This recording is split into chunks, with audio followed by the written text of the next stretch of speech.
it's obvious now that artists are supposed to own their master recordings. I mean, in the future, it'll be unconscionable to even think you can take somebody's creation and claim ownership of it.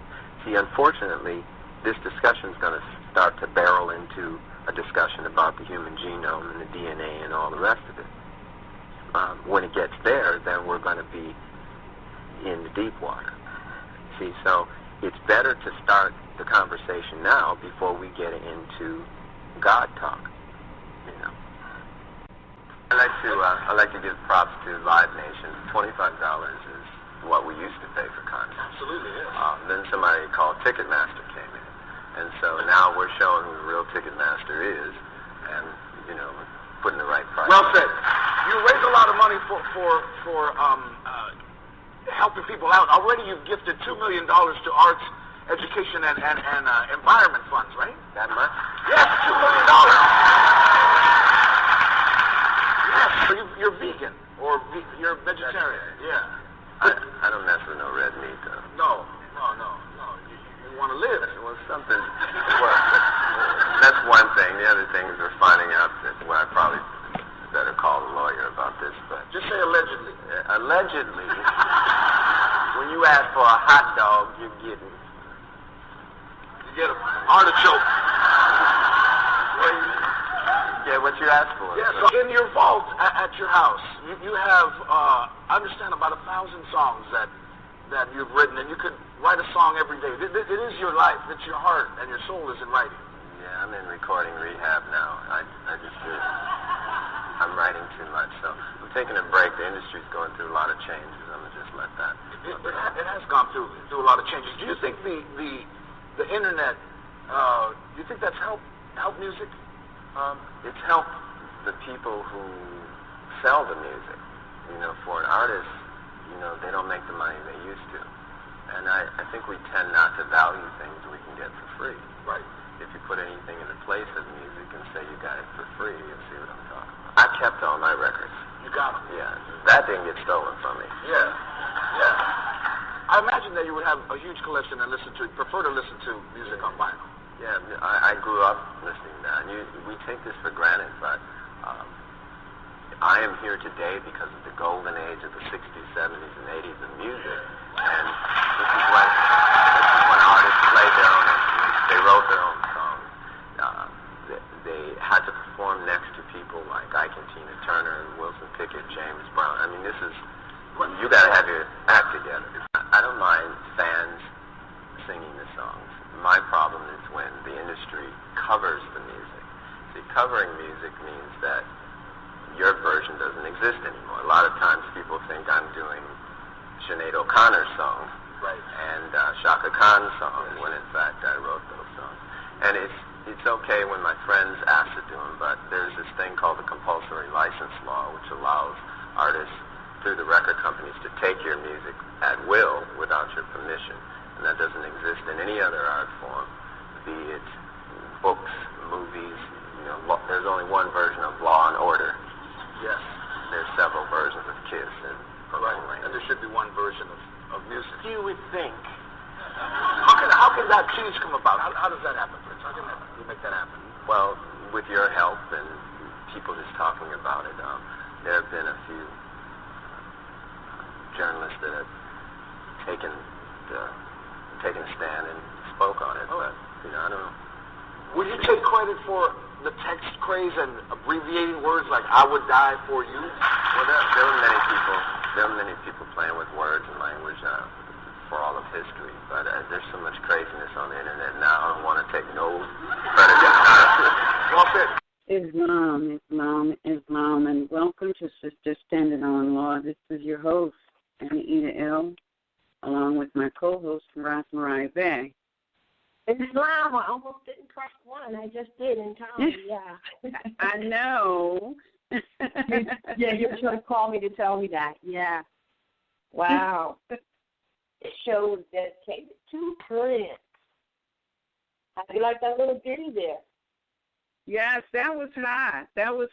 I hadn't heard some of those things. I know.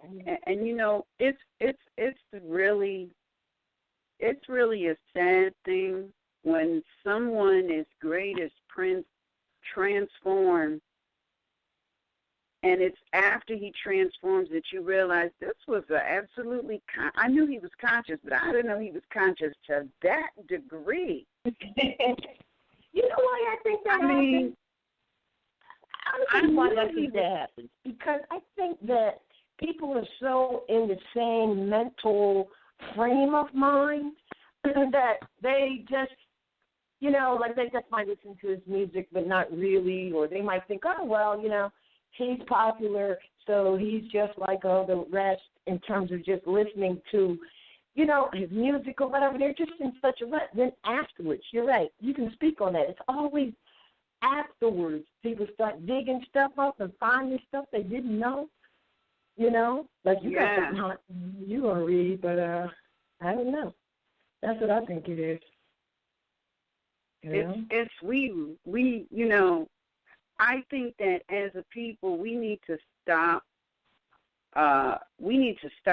listening to these modern Europeans, really, because they never tell the truth, ever. I mean, whether it's Prince, Michael Jackson, whoever, they never tell the truth, and we're still listening to them. And because we're still listening to them, we miss a lot of information, and so I think we as a people, we need to pay better attention to those Moors. They may not necessarily have, you know, they may not necessarily be out there jumping up and down, shouting at the top of their lungs, I'm a Moor, but they are absolutely demonstrating it in more ways than one. So I think we need to really pay attention to that instead of listening to these modern Europeans, because they are never going to tell us the truth about our people. They're just never going to do that. You know, they will take them out before they tell the truth. And it's just unfortunate that that's what happened with Prince and, look, Michael Jackson. A lot of the great artists, they are being murdered. And, you know, the sad thing is that nobody is saying anything. Millions and millions of people love Prince. Millions and millions and millions of people love Michael Jackson. Millions and millions and millions of people love Whitney Houston. Millions and millions of people love Tupac, and they were all murdered right in front of our face, and nobody said nothing. Just like our Eric Gardners and our Marco Browns and our Sandra Blands, it's just happening across the board. And, I mean, it's just crazy. Nobody is saying nothing. Well, it's like you said, what's wrong with the world today? I'll give you the answer. It operates on lower self-activity. That's the answer, which is why we have to try and, deal with our higher self instead of our lower self. I do want to say this about that song called Dear Mr. Man. That was out at least 2004. But I bet you there's a lot of people who may not have ever heard it. And that was the beginning of course, it seems to be the beginning of his consciousness, because no one really knows what's in others' minds. But I did use that. So I've had that for a while. I used that on one of the talking book series that I have. I'm not sure which one it's on, but I used that soundtrack for that. It is so impacting, because you can read and hear and know exactly what he's saying in terms of the consciousness level. And all of this is after he realized that, he couldn't even own his own music and name or, stage name, stage brand. Well, Prince is actually a part of his appellation. Well, I know. But he couldn't use it in the music industry, which, is an absolute travesty. Yeah. To be able to take away somebody. That's an example. That's an example of them being able to take away somebody's name, appellation, their family appellation. Yes. And alleged to have some ownership of it. Yep. Yep. How about that? How about that? That's terrible. So it's important. So we have to recognize, and I trust we will, the importance of all of these things. All of these. This is so important. You know, it really is. And that goes. Well, I didn't know whether you wanted to read what you have now or later. Yeah, you know what? I was thinking it would be, you know, and thanks to Cujo, you know, he put a portion of this up on his Facebook page, and I saw it, and I was like, wow, what is that? And so, of course, you know, I went hunting for the darn thing, and just found it. And I found the entire writing of it, and this is, and according to where I found it, it's called the Moor. This is entitled "The Moors in Spain." Wait a minute. Are you saying he has lyrics? This is what it's called, the Moors. This is the Moors in Spain, and it's entitled "Incomplete Lyrics to a Song," posted by Prince in the V's room of the MPGMC website, 20th May 2003. Yeah, that was around the time 2004 was the Dear Mr. Man, so he was raising some consciousness stuff at that time for certain. Yeah. Mm-hmm. So now, and remember, it's entitled "Incomplete Lyrics to a Song." So he had, like he said in the recording, he said he had a vault full of songs. So this could be one of them that's in that vault of songs he had yet to release. So listen to the words. Pay close attention because the brother was in it. All around it. Right? If this great African culture were alive today, we'd be 400 years more advanced. From Arabia, they came to blossom in Spain, and to the beat of the drum, they danced. Masters of the arts and all industry, while France, England, and all Germany wallowed in the mere of their own bigotry. The Moors were the ones who were truly free. Civilization came to Europe through the Greeks, who were simply Africans who came from the Nile. The Greeks gave it to Rome, who lost their way home, and it stayed that way for quite a while. Under their own misconception of Christianity, the barbaric Europeans suffered greatly. While the Catholic Church was staking its claim, the Moors were making great gains. Introducing strawberries, lemons, and sugarcane, algebra, chemistry, from the Moors this all came. Their contributions to knowledge too numerous to name. While in Europe there were no public libraries, the Moors in Spain, 70,600,000 manuscripts and 17 universities. Not hardly a prisoner in the mind of society, in the Spain, the Moors were once truly free. The one who is most gifted cannot lead the way in a world that never respected authority. The sword of the Moor would have never left its shaft if the long-haired barbarian who oppressed them would have only seen that to win a war against the so-called black infidels brings about a peace that cannot last.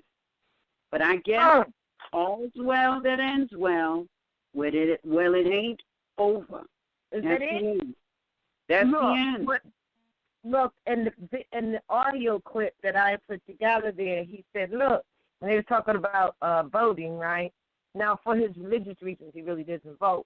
Same should be for us because it's not our political jurisdiction. It's not our political jurisdiction, national jurisdiction, nor is it our religion. And I think that's a really, really, really rough part for people to accept is that Christianity, as they think they know it, is not about the religion. They don't understand at all. But he just broke it down. But at any rate, when they asked him about it, he said, look, prophecy is what has to lead the people today. Like, it doesn't matter what president you have.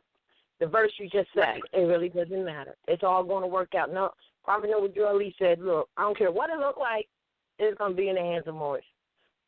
So that reminds me of that. Mm-hmm. Wow. And you know what? I mean, he was deep. He was in it, boy. Talk about and very quiet about it. Very quiet. Yeah. Look, I know a lot of people who are musicians or whatever. They're gonna, already see them mixing up his music and stuff. But we decided not we decided, but it just happened because Divine Law comes relevant. That we found these video clips, these audio clips. And I'm like, wow, that's some heavy stuff. And I'm sure there's some more even heavier than that, but we did what we could for the time frame. Now check this out. We couldn't talk about all the songs that he's done, but I mean, we could list some of them, but can't list all of them. Of course, Purple Rain, everyone's got that. When Doves Cry, Darling Nikki, Little Red Corvette, Most Beautiful Girl in the World, Musicology, Kiss, which was one of my favorites. That was back in the 80s, late 80s, I believe. That was one of my favorites, or early 80s. When You Were Mine, Wanna Be Your Lover. Remember that one? Wanna Be Your Lover. Yeah. And he has one called 7. Let's Go Crazy, of course.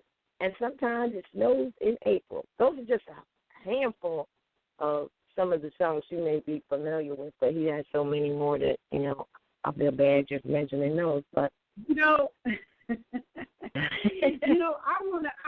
wanna say something because when I was, oh my gosh, I don't even remember. Prince's first album came out April 7th, 1978.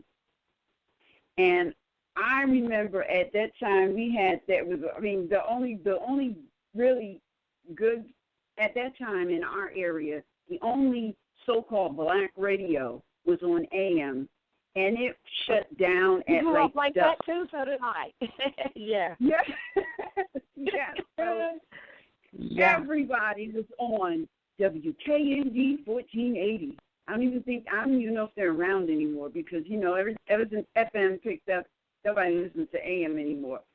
But they introduced his album, and they had this contest thing where if you called in and you were a certain caller, you would win the album. So me and myself sat down on a rotary dial-in phone because touch so hadn't come in yet. Yeah. Oh, man. I am so dating myself. But and I kept calling and calling and calling, and I won that album. Yay! So that was the one. I know that was the one and only time I ever won anything from a radio station ever. I brought that baby home. I went down there and picked it up, and I brought that baby home. And even at a young age like that, when I heard it, because I think he was like 17 when he did that, 17 or 18, something like that. I heard that album, I was like, oh, he's going to go far. He's going to go really far. A lot of people did not really pay attention to that album. It was called Prince for You.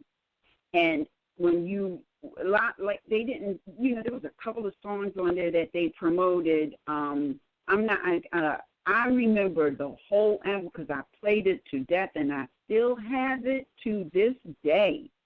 Yes. Yeah, man, that's interesting. Yeah. Yes, and his writing from the very beginning was amazing. It was just amazing. So it was like 9 songs for you, and I know most people don't even know these songs. This was the first album for you, and he was playing acoustic guitar. Let me just say that, but he played every instrument on that album. Nobody played any instruments but him on his first Out the Door album. So the first album was for you. The songs on that album was For You, In Love, Soft and Wet, Crazy You, Just As Long As We're Together, Baby, My Love Is Forever, So Blue, I'm Yours. 9 songs. 9. And when I was just on the net finding audio clips and things like that, and this is for everybody to see. I mean, it depends on your age. You might not enjoy it, but they got Lenny Kravitz and Prince on stage live doing American Woman. I don't even need to tell you that. I mean, of course, this is a guitar-based and bass. Lenny Kravitz and him together, it's almost like, I don't want to say Jimi Hendrix because, no one can top him, but it is an awesome, awesome, awesome thing. It's, performance is Lenny Kravitz and Prince doing American Woman live. And I also saw, because I did not know until I was looking, that Larry Graham was playing with him. Did you know that? Playing with who? Prince. You didn't know that, did you? Neither did I until now. I do know Prince that from Fly in the Family Stone, Grand Central Station. Well, Grand Central, yes, because Prince. But Larry Graham was from Sly and the Family Stone also. He came out as that. Yes, he was. Well, I said this to say, I also found, I'm sure I'm going to find much more, I also found a surprise, they call it a surprise stage appearance by Prince on a Larry Graham performance, and girl, that was doing Thank You for Letting Me Be Myself Again. That's Sly and the Family Stone. I mean, you do not say, just listen to it. Oh, yes. Thank you for letting me be myself again. Well, Larry Graham was a very huge influence for Prince. Mm-hmm. Yeah. I didn't know. Yeah. And they played on each other's set quite frequently. Oh, well, I knew that part, but I didn't know that they played with each other and that they were traveling with each other, and that I didn't know that. I knew he was an influence because I watched that documentary where Larry Graham, they were all saying that James Brown was their influence, on the one, find the one. If you didn't see that documentary, you got to see it. It's hot. So I knew that part, but I didn't know that that they were like that. Plus, they were religious partners. I found that out by listening to some videos. They were both Jehovah Witnesses. Well, yeah, they were both Jehovah's Witnesses. Yeah. Yeah, so that's how they, they had love for each other from that connection as well, And look, let's say this. The part about him voting, I'm just as an example, it's really because, remember, we're supposed to claim our nationality and our religion. We have no idea how important this is, He's like, I don't vote. I grew up Jehovah's Witness. We don't vote. We understand exactly why they don't, because it's not the jurisdiction. A lot of people, want to make, and he mentions it, these divisions of religion, which is what has destroyed the society, the way in which we view things, etc., like that. It has absolutely lost the principles of sheer natural existence. It's just passed on behind, of course, this other lower self activity that has been bred into society and that we have allowed to get breeded into.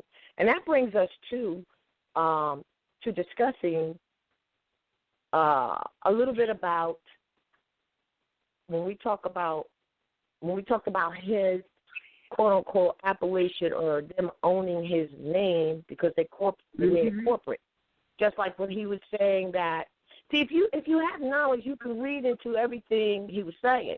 When he said, "Yeah, we used to have concerts for $20," that's what a concert used to cost, $25, until this thing called Ticketmaster, which is a corporation, came in, and then that happened. So I wanted to say, bringing this where we're talking about him not being able to have his own given appellation or what his mother called him because it got incorporated into a corporation of music industry that ripped him off. That's really what happened. We need to look at that and see that's the same thing that's happening with us. Yes, it is. Yes, it's so important. And, yes, it is. Mm-hmm. And that goes to and talks to this situation about family services and them taking away your parental rights or something they take from the mother, stealing the babies out of the hospital with any excuse they can think of, and we're sitting there. You know what I mean? Like, this has to stop. Yeah. Oh, are you there? All right. This has to stop because they're stealing the babies out of the hospital. Oh, there's a scratch. Yeah. Huh? There's a... Okay, echo. Go ahead. Talk again. Maybe. Oh, that probably was me. I just put my phone on top of the but all right. Well, that was a vibration from the music of the speaker. The hurt sometimes. Sound vibration. All right. You are so absolutely right. And, and I can't say it enough. We look at this issue, it is predominantly an issue of the Moors, whether they're conscious or not. But really and truly, this is an issue for everyone. It is not, there was a time when it was predominantly just affecting only the take the words out of Sebi, carbon-based Moors. Because he said that, he don't know what melanin is, and I'm in agreement with him, considering they always doing carbon tests, and now he says that we're carbon-based people, and now you know why they're always doing carbon tests. But, right. When we look at things that are happening in the world, we tend to classify it in terms of, is this a Moorish issue or is this a European issue? And, a lot of times it is a European issue, and it doesn't have anything to do with Moors. So, for example, the vote for the members of the United States of America, that doesn't have anything to do with Moors, because we cannot be members of that organization, that political jurisdiction. And the reason we can't be members of that is because that nation was established for modern Europeans. Absolutely. Say it again. Why can't we get that through our head? What is up with that? Yeah. You cannot be an Asiatic carbon-based being, and you're talking about, I'm a part of the Hale family. They don't go together. The United States of America is a nation. Which is the same thing. The United States of America is a nation that was established for modern Europeans because they did not have one. Call it a sub-nation. Yes, it was. Because we are the right. Because I just want to make that clear. That you can. I don't want to cut your wisdom on this, but we want to be clear that they were a sub-nation, and we're using that terminology because their authorization they didn't have land on this land under this Moorish nation, under the Great Seal, which is the ancient symbol of civilization, came from that approval and the sharing of the land. Now, hold on. That's all. What did he say? He says, your 1,000 years are up. Now you have to share the land. All right? So they were always supposed to do that, and that's why they we're calling them a subnation. Please go ahead. I didn't mean to cut. I just want to make it clear. Mm-hmm. Because the reason they're a subnation is because they were created under the jurisdiction and protection of the Moorish Empire. That is a matter of record where Obama stated this in his speech to Cairo, as well as Hillary Clinton in 2012 in the Benjamin Franklin room of the White House. So, you know, a lot of these, the issue that we have is an issue that everybody is suffering under. Now, some people might say, well, you know, they know, but they just acting like they don't know. A lot of them really don't know. A lot of these modern Europeans is in the same exact place as us in terms of they don't know what their nationality is. They have been denationalized as well. They don't know their history. They don't know. They really don't know. And so the prophet said, "Look, I came to you more because you need me more." Yeah, you know why we need him more? Because as twisted as those modern Europeans are, they will get together and unite. They don't care what they did. Right, and let me interject in your role here. You're right, because you said they really don't know. They really, a lot of them don't know just like you don't know. And so for us to continue to keep this hatred, which is why the prophet said this is about the first principle is love, and you're not getting to truth, and you're not getting to peace, freedom, or justice until you get past the first principle, that we should not hate them, which is love. We should not hate them because they're in the same boat, many of them. And you know what I mean? But because, my point I'm making is because we continue to do so based on, they made us slaves without realizing that they were born, like you said, even in the record, back to Prince, help me out here. Prince said, you've been tripping since the day of your birth. So from the time they came here, all right, that they were, they don't know their own history either. You understand? We just really got to get that, and we have to stop hating them for having us enslaved and recognize that they were born slaves, Slavics, and kill that noise and start with love. But that doesn't mean that they're family. It means we adopted them into their own salvation. You know what I mean? Well, that's right. All right. Crazy. Are you there? I think you dropped out. I believe she dropped out. And she will be back, I'm sure of it. So, moving along with what we're saying here, this is so imperative that we do understand, that we do, stop the hatred thing, because that's what has been given. I don't like to say they, because how do you identify they? So we have to look at things as energy. And so this energies rolled over the land, rolled over the people's minds, rolled over all activities as a fiction.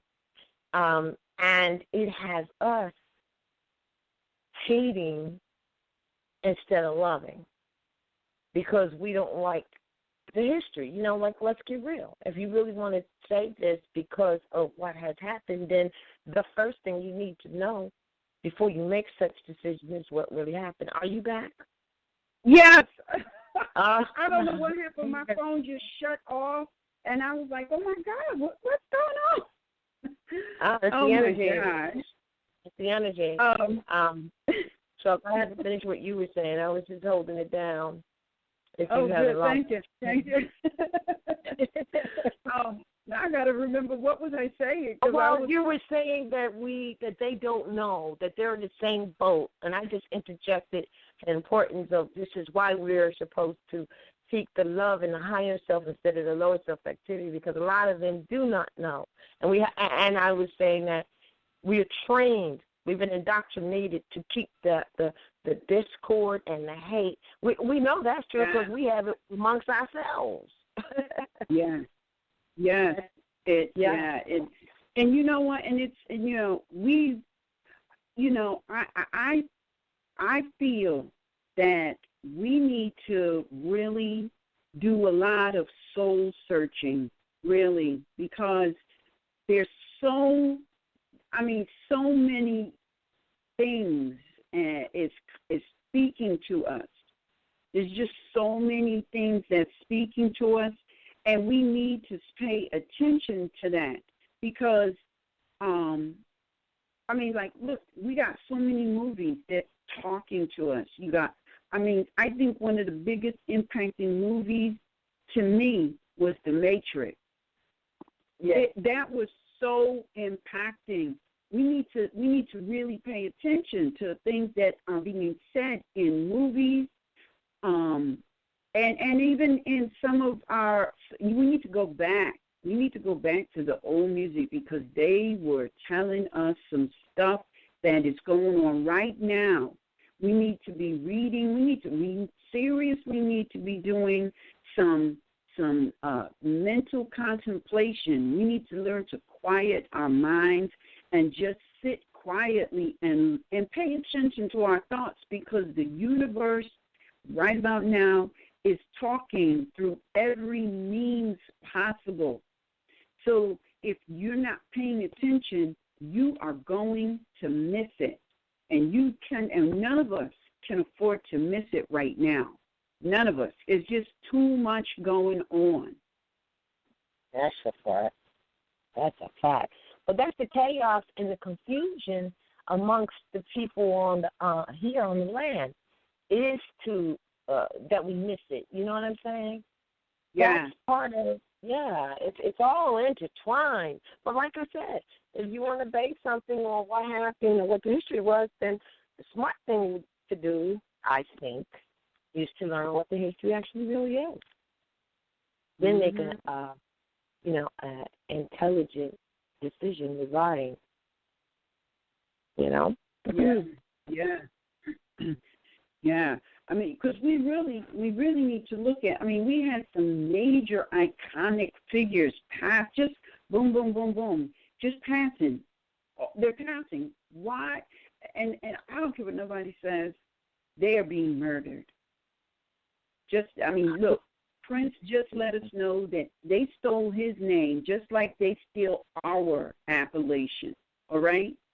They're murdering people in the street, but they're also murdering our icons that have been here really holding the energy. And it's not that their death was untimely, because everything happens the way it's supposed to happen at the time that it's supposed to happen. So, I think that, one of the things that we need to look at is we need to not let these major iconic figures, not let their death be in vain. It doesn't matter if it's somebody as big as Prince or it's somebody in your own family.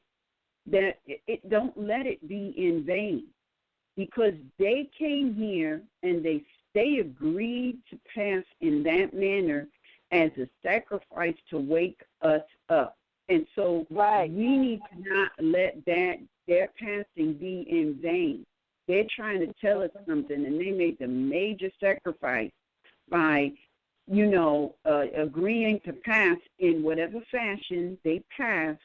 So because they know, just like the prophet said, we're hard-hearted people. We are. We don't never do nothing unless we are in excruciating pain. It doesn't have to be that way, but we ain't woke up to the fact that, we can learn our lessons through peace and love. And it's so crazy because I was talking to somebody, oh, my God, I was talking to somebody about that. And in the Matrix, here is the irony of where we are. I want you all to listen. And then you go back and you watch the movie The Matrix, because they laid it out in that movie. in that movie, when the Smiths kidnapped Morpheus, the Smiths said, "We created a utopia for you people, and we lost large crops because they had us. They were reproducing us like we were fields of vegetation, much like they got us reproducing today." Exactly. And he said, because we got sisters out there, they just popping babies out. They are lost. They know something is wrong. Their situation ain't right. Their diet ain't right. There's so many things that's not right, but we all in the search for love, and with love comes popping out babies, popping out babies, popping out babies, and the babies become slaves to the system because we didn't take the time to free ourselves. So in the Matrix, yeah, and it's perpetuated even today. So in the Matrix, well, no, it's perpetuated too today because of it's generational. Yeah, exactly. So in this Matrix, the Smith says we created a utopia for you people. We gave you all of this peace and happiness and love and oneness, and we lost large crops. So we gave you back what you was accustomed to: the murdering, the lying, the stealing, the raping, every horrible thing imaginable, and you thrived. That is so good. Be fruitful and multiply, right? But you know it's what? Right in the Matrix. Yeah, go ahead. I'm sorry, I didn't mean to It's right in that was a prophecy and also a wake-up call at the same time. How many people got it? Right. Now, when I say that it's generational, I want to add a caveat. I want to add this on here. It's generational based on lack of knowledge. Wow. What just happened? We have a key to what the problem is and how to fix it. It's generational based on lack of knowledge. And then based on, of course, it was a planned indoctrination, so that who would, be afraid, or who would say, I'm going to give up my parental rights. Now, I'm not saying that there aren't some people, parents, be it sisters or sons, it doesn't matter, who might need not be with children. They might have some emotional and or mental things that need to be handled, but because we don't do that counseling either based on nature, which is astrology, then that also became generational based on lack of knowledge. Always put the based on lack of knowledge on it, because that's what it is. So now today, there's something that, seeing that these people are the government and authority, but a few minutes ago we said they're not. That's not your nation. See, when you claim your nationality, that determines your political allegiance. It doesn't matter whether your house is messed up, fix it. But it still is your political house, your political jurisdiction, period, not to be denied. Just because, we're all over the place in this confused mental state of slavery, it does not change the fact that that's your family. And this is why it has been said that no one can change your descent nature. So now we have in this generational programming this thing called fear. And although some people say cute little things and acronyms, the truth is, for real, fear is, in fact, false evidence that appears to be real. So then we're saying false evidence. Evidence, you're saying, well, then it's not false. No, it's evidence, and it's false evidence. It's not law. It's color of law. A symbol, symbology and phraseology sounds the same, but it's not. It's just not. It just is not. You know, and when we wake up to that, you know, that yearning that a mother has about her own child will not be passed on. That energy that belongs to you and your child and what you have well, your hopes, your wishes, your dreams for your child and your family will never be passed on like the waving of a hand or a waving of a wand to some other strangers who are saying that they have authority over you and your womb and your children. See, until that is in our minds, which is the releasing of the mental slavery, we won't be able to do what needs to be done. So, because at this point, we can start thinking of all of the things that they do. Well, we're not talking about what they do. You know, you can say, well, they have the baby in the hospital and they want you to do they have a vaccination, and if you don't do that, they might take the baby. You already know that your breast milk is nature's vaccination. Yeah. So that's what they said. What do you say? What do we say? And we need to say it as loud and as affirmed and as clear as they say, well, if you don't vaccinate your child, we're going to take them. We need to have our rebut from our breast, right off of our dial plate on the rebut to that. No, it's not us. That's not happening. And when we get to that mental state, individually first, because it has to be that way, and then it shall become a collective. And that takes you to, that we have said before, no one, but no one, can actually do that for anyone else. So we're looking at the mental condition and lack of knowledge that has passed through generationally, and just because that has occurred, it does not mean that when you walk right over on that other side, that the freedom that you are born with, it does not exist. They'll still do what they do, but it's not about what they do. It's about what you do. You know, like if you were looking on the outside, right? You was looking on the, like, outside of yourself. This might be a good thing. Look outside of yourself. You know what your yearnings are. You know what your desires are, right? And you look outside of yourself and look at these family services representatives of an agency that is, in fact, not government, has no judicial authority. And you just imagine yourself sitting down in front of their desk, filling out papers, forcing you to call yourself something you're not in order to get something, some stipend or whatever. And just imagine you looking at yourself do that, to realize that we're out of our mind. It's a traumatic situation, but it's all mental. And because it's all mental, that's why no one can do it for another.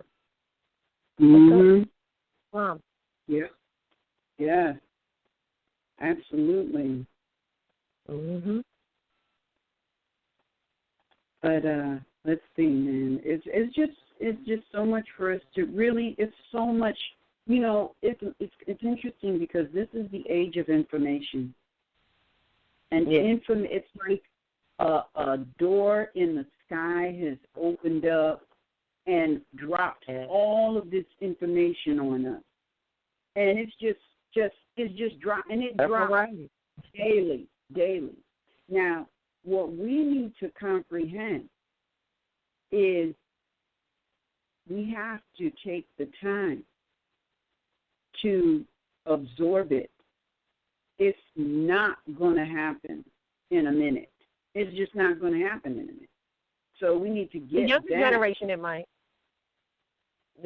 And we know. Well, I think they're not dirty yet. They're not dirtied up by it. You're right. That could very well happen. But for those of us who has been here, we need to allow that to absorb. We need to really contemplate it, turn it over in our heads, because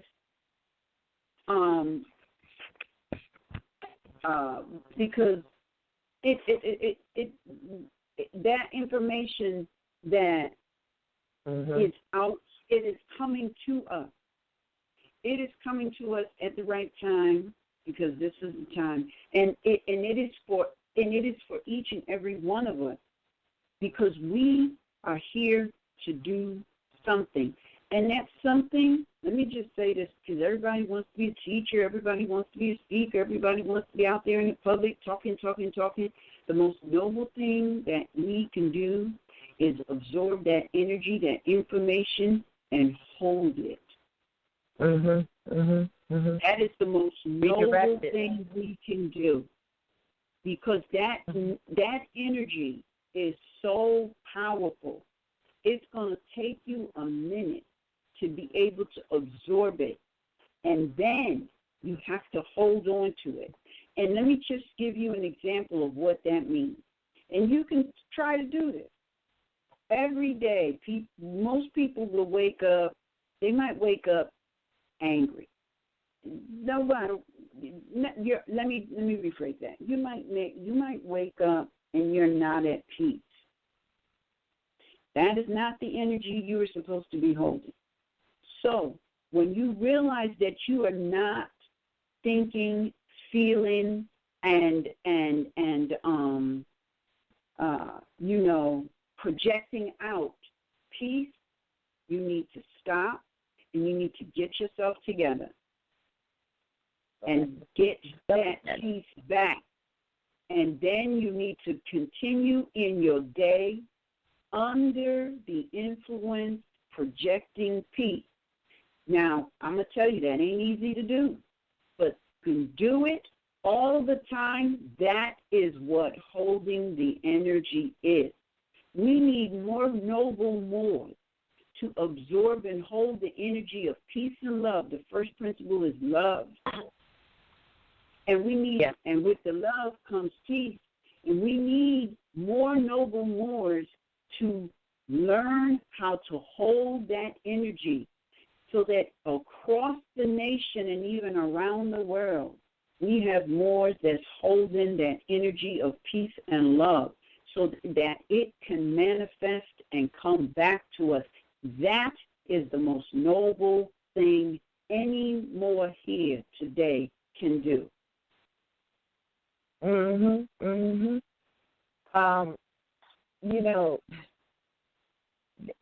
I think that this might be helpful, and I know I put this somewhere on the site in a book or something.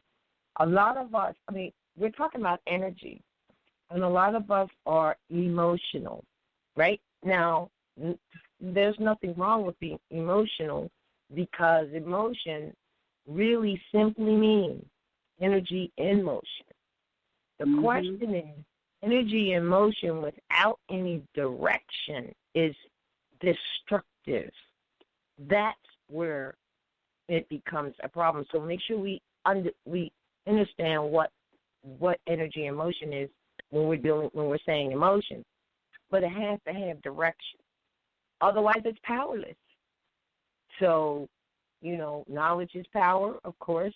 But when someone, says that you are powerless, they're really saying that you just have no direction with your energy. That's all they're saying, because you have that. You have that. You manifest your own reality, and you deal with things as they come. So keep that in mind. And another thing that just came to my mind, I don't know why, I want to make it clear. I don't know if you want to start answering. There's a few hands up, but I will say this.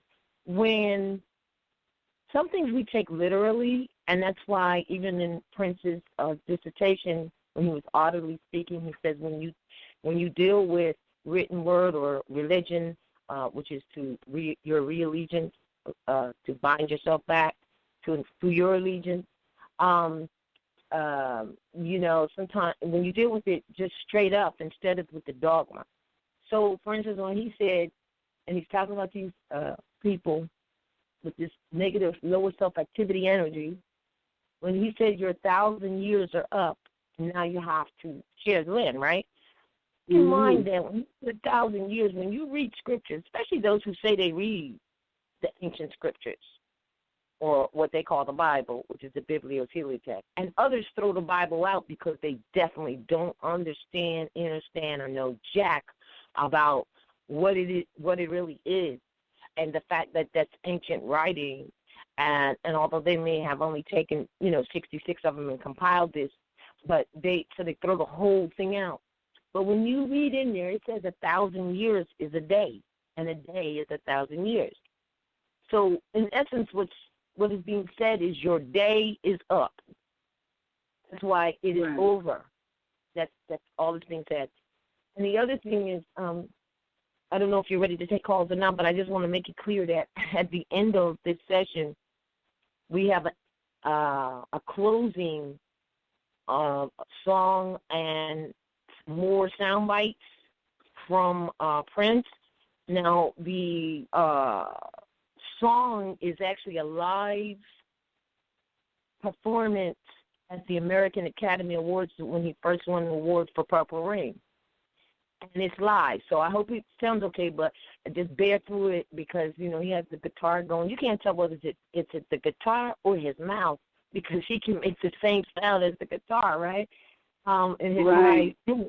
Yeah.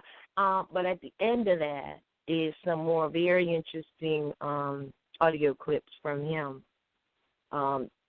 that may help us to recognize today, this day, what we need to plant as far as planning, as far as the seed. Seed is thought, absolutely. And what we need to plant in terms of our thought seed so that we can have a tomorrow that is bright and that is operating from our higher self. And even if there's others who are at their lower self, it won't be a threat to you and yours just because they want to behave in that manner, that we will have all that we need to have in our circle of life on this land, our ancestral estate, to move, to plant seeds of thought that manifest good things and good deeds. And I will say that the only way you're going to make that happen is if you would get out of your mind that these modern Europeans and corporations have authority or any claim over this land, because they do not. And that's what I think keeps people thinking in a very manner. Like, even if they were to say, oh, well, that's them, that's what they do. Well, that doesn't mean that they have authority over this ancestral estate or any part of the earth, really. That this is what has to be removed to make your claim of existence. Period. Just period. Islam. All right, Islam. All right. So what we're gonna do with this now at this time is we're gonna take some calls. If you have a question, a comment, a concern, press 1 on your telephone dial, and we will take your call. Islam, call 315-414. You're live on the air. Please state your affiliation at Northwestern Maximum.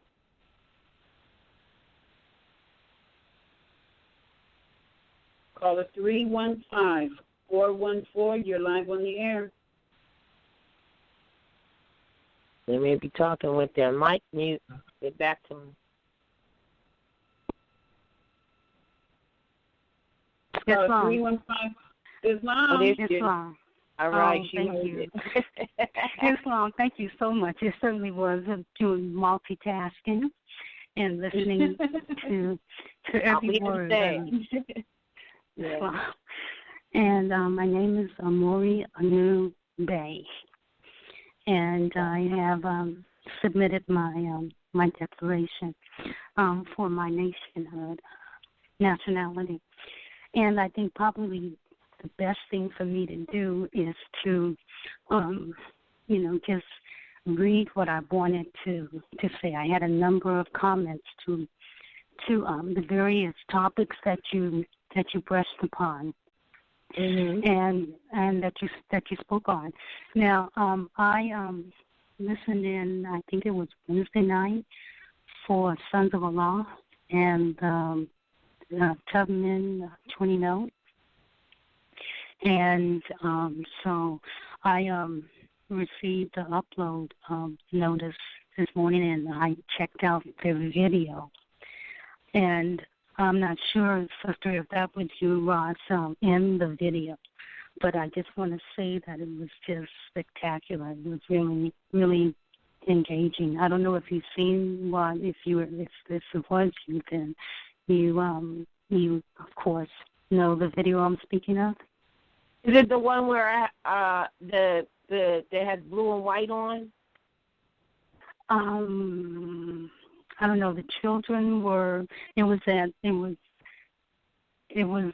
a school. Are you talking about one I did in astrology? No. I'm not sure what video you're talking about. Who was in it? Okay, so what? The brothers rap. Well, it was the video. They did a music video. Oh, that was probably Cujo. That was probably Cujo. Yes, he was in it. Right. I thought that wasn't. Yes. All right. It was just fantastic. I just wanted to give my props for that. All right. That was really good. I mean, it was just uploaded, I guess yesterday or this morning. Oh, well, I thought you were talking about something. Oh, yes, that would probably be Cujo, and he does some overlays and thoughts and stuff. Yeah.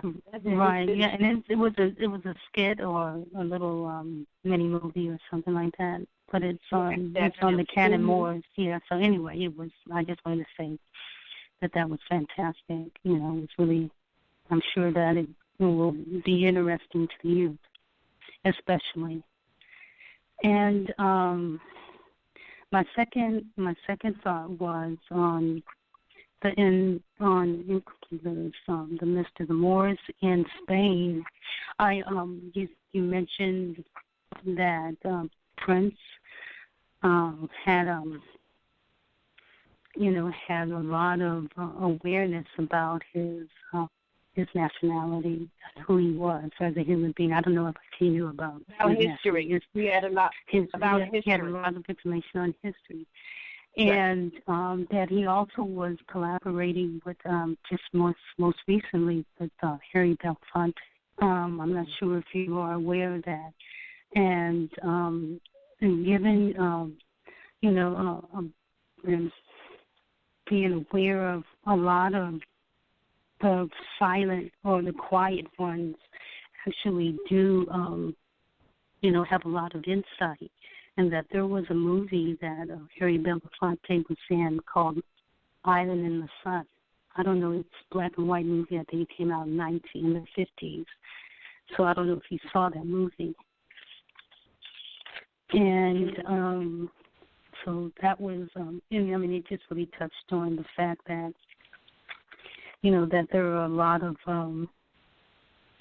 Moors, that, on, both sides, from South Africa to, from through the islands and here. All four corners of the earth, we're the Aboriginal indigenous people on the entire earth plane everywhere.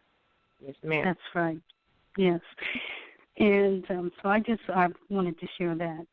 And there was also an interview that someone had asked Miles Davis about Prince and in his impression of Prince. And what he said was that Prince reminded him of, three sources where he derived his inspiration from. And he saw Charlie Chaplin, James Brown, and Jimi Hendrix. So I thought that was really pretty interesting. You know what that's really saying? That's really saying we are all family. We have all of these qualities. We have all of these features from nature. That's what astrology is about the different energies and how it manifests on how you look, how you act, how you talk, whatever like that. And we're all wrapped in one, because really there was a picture, and someone just sent it to me, but I already got it, and you sent it to me, where they have a picture of Prince doing Islam, meaning he has his hand on his heart, because the heart is the core, and from his heart. And then they have a picture of Prophet Ali with the hand on his heart, and it's like, wait a minute, they kind of look alike, they're both short and whatever like that, but so was Joshua, and we're all just family. So, I'm in no way saying that he was him or anything like that, but just to show people the similarities, because see, what we have to do is wake up, and more than smell the coffee, we gotta digest this, and all of these things, even the movies that you're sharing, even some of the movies we've mentioned, they're all giving keys. They're all links to a puzzle piece, sort of. But if you don't have the keys, or if you don't have any of the, they're giving the answers, but if you don't have the keys, and they're giving doors, but if you don't have the keys to the doors, you can't open it and you can't put it all together. So when you're talking about some of these movies, it's opening something for you, and that's what it does for everyone, because the truth doesn't change, nor does it pass away, and it absolutely needs no apology. So it's just a matter of we needing to just wake up out of our mental slavery and our sleep. Islam. Thank you for sharing. Yeah. Thank you. Islam. Islam. Islam. Islam. All right. Okay. All right, caller 347-873. Caller. All right, then I'm paying attention. 347. All right. All right. Well, that's wait a minute. Oh, here we go. Caller 90. Caller 90. All right. Well, caller 909 is gone. They just slipped away. They just dropped off. They sure did. I saw my own eyes. Yeah, they sure did. All right. Well, that's all we have with their hands up wanting to comment, make a statement, or ask a question. So I guess we'll just continue talking until someone else has a question. 909-329. That might be. Oh, wait a minute. Here we go. Caller 619-807. You are live on the air. Please state your appellation at Northwestern Maxim.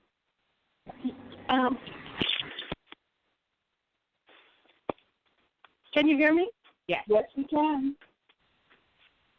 Can you hear me? Yes, we can hear you. We can hear you. Oh, okay. Thank you. I was calling to find out, sending in the proclamation. You had mentioned before, Anaida, that it needs to probably be resent if it was not correct the first time fully. Well, if you sent it and it wasn't correct, it would be returned back to you with instructions of what was in error and what you need to do to correct it. All right. I think it was like a technical error. And so I could probably just reprint it and send it again, right? Is that correct? Yes. Yes. Right. And you don't need to. You're only sending whatever the postage is. That's it.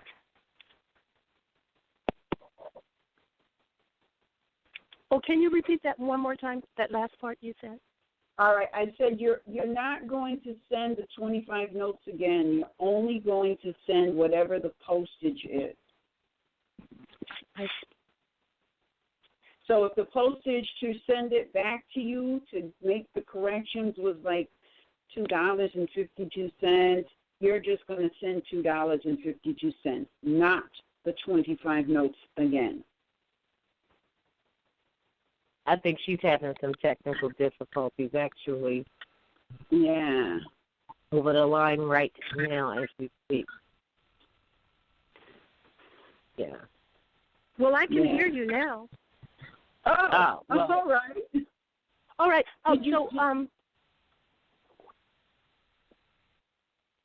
Did you hear what I just said? Well, I heard you said you send $2 for postage. I know. I said whatever the postage was to send it back to you, That's all you need to send. In a money order form? Yes. Should be about $2.52. $2. It's between two.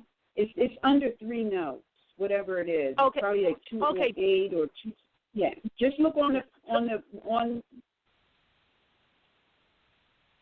You just look on the front of the mailer that was returned to you, and you'll see whatever the mailing cost was.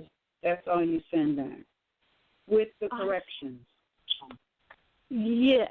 Oh, I see. Oh. Are you? I heard you before. Were you planning on having a call-in phone number on a Thursday regarding proclamation? Yes, we are, and I'm looking at possibly, like either 8 to 12 or 12 to 4. I haven't. It's going to be on Thursday. It's going to be open from 8 until sometime. I haven't decided if I'm going to use the whole day, because here's the thing. If I use that day to take calls, I will not be able to process anything because I'll be using that processing day to take calls. But people seem to want to talk about the proclamation and the proclamation process rather than go onto the website and read the instructions. So it's just trying to give the people something to appease them. Oh, you really? Okay. I guess that's cool. What's next? Are you talking to me? Yeah, I did. I was, but, I don't know. I think I might have been just saying a joke or something. All right. Well, Islam sister, are you still there? Yes, I'm here. Oh, all right. So did you hear that last portion? Yes, I understand that. But go ahead. It will be when it goes live. It will be up on the RVBey Publications website, and it will also be included in the return email that goes out whenever you send email to gsnama7@gmail.com, which is the email you should be sending inquiries to. Oh, but what I was listening to, you were saying, this is what I heard, that you were getting like 1,000 a day. So I didn't send no more. I didn't send any email. Yeah, you're right. Well, the reason that I've been getting so many is because people are sending like 5, 6 to 12 emails asking the same question every day. Yeah. So the email gets clogged up really quick. You find yourself answering the same question to the same person over and over and over again. Meanwhile, it's like you're just not getting through the emails, so it's just not possible to keep up with the emails. It's just not like that. And then most of the questions are already on the site. That's what makes it even more impacting, because the answers to their question is on the site, but they didn't read it or whatever like that. So then they'll send 6 emails a day wanting you to respond to them for something that's on the site already. So it's like no matter which way you go. And it's kind of inconsiderate for someone who might have a more, I don't want to say legitimate, but, a question that, I don't know, somehow may not be on there. But it's just the way it is. So moving right along. Yes. Did you have any more questions? Oh, well, I have lots of questions. I'm just still reading the material. It's just so it's so clearing your mental slavery, especially the oral statements. Yes. Yeah. Yes. Oh, yes. And that's what everybody needs. Yeah, go ahead. Mm-hmm. Yeah, that's what everybody needs to do. I can't stress it enough. It's all right. It's all well and good to hear about it from your homeboy or your homegirl, but trust me when I say this, you need to read everything. instructions on how to do the proclamation, the name correction, the identification card. It's all well and good to hear from your homegirl, your homeboy, but you need to go to the website and read it for yourself, because trust me, your homegirl or your homeboy is going to tell you something that might not be right or might be incomplete.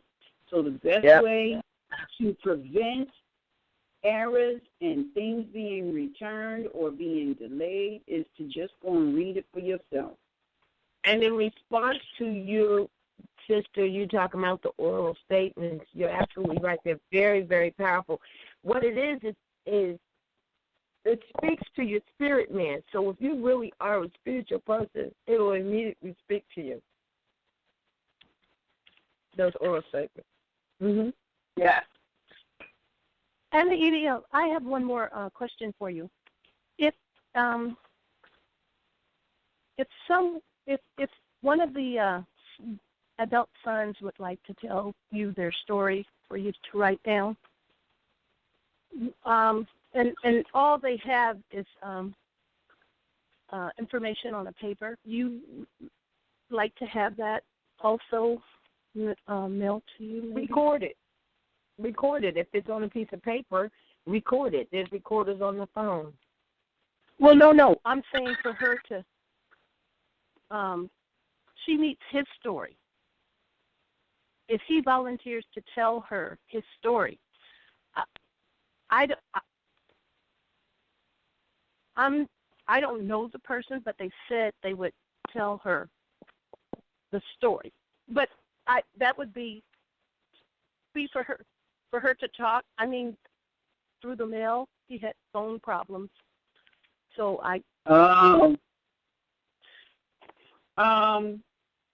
well, here's the best way to do that. Just send it via email, because then I can read it and make it look pretty. Well, he hasn't written the story down. Like you said, they have emotional, I guess, trauma from it or whatever. Yes, they do. Yes. All right. So then probably the best way to do that is to just put it on a recorder. Just record it. Right. Which is what Roz was just lie down, burn some sage, lie down, sit down, get comfortable, and just talk. On the couch, lie down and just record. That'll speak it, because that's even better than writing it. And then it can be transcribed to later, but your hand can't write as fast as your mind thinks, and your mouth can't even really speak as fast as your mind speaks. So the next best thing is to record it. Yeah, but who would record it? He would. Well, it's his story, right? Yeah, but what I'm saying is Go ahead. Hold on a minute. Sister, go ahead. He has a phone problem, he said. And all had, Oh, I know what. When I said phone, okay, let me clear that up. It doesn't have to be recorded on the phone.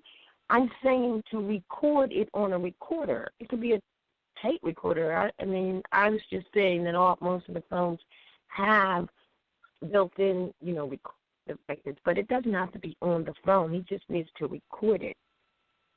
I see. Mhm. Yeah. I think he's what? I think he's having a financial situation. I don't even know if he has a recorder. I don't know a whole lot about the individual. I just have information for you that he said he's willing, but I didn't know if she needed who it was. Wait a minute, you're not proposing that he wants to get paid for it, or are you? We're just trying to cipher through, even though clearly you have some limited information there. We're trying to cipher through what you're saying. Are you saying that he would like to get paid for telling his story? No, he didn't. He didn't say that. I'm just saying she put a call out, Anita, that she needs someone to come forward to tell the story. This natural person said he would be willing to tell the story, but I don't know how to get that to record it. But someone has to record it. Right. Well, that's true.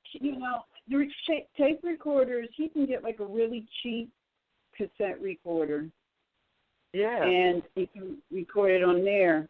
You could, and if he has a cell phone, he can check the cell phone for a sound recorder app that comes with almost every cell phone, and he can record it onto there. That's not, if he already has a cell phone, chances are he already has that app. Yeah, but he just gave me a paper to give to you, and that's all I was You know that. But okay, so why don't you mail maybe there's something on the paper that she needs to read in regard to the situation. Okay, so then you should probably mail it to her, that piece of paper that he gave you. Keep a copy, of course, and mail it to her so she can understand what it is that you're trying to say that's on that piece of paper. But otherwise then whatever's on that piece of paper that is a message to her, that probably would be best to be mailed. Otherwise than that, if you want, that can be discussed later if you want to tell the story. Then we're saying to anyone out there, it's best to record it, because you can record privately if you want to, or with someone else who has you is recording it, whichever. But when you can record privately, if you can, be honest with yourself and record privately, it's even better. It could be even better. So the ultimate is that the story should be recorded on a recording device, be it a cell phone that already has one built in free, or be it some other recording device. But again, the first step is for you to send that note that he gave you, probably to Anna Eve, so she can see what you're looking at that you really don't want to read over the phone, over the air. Yeah. Okay. Yeah.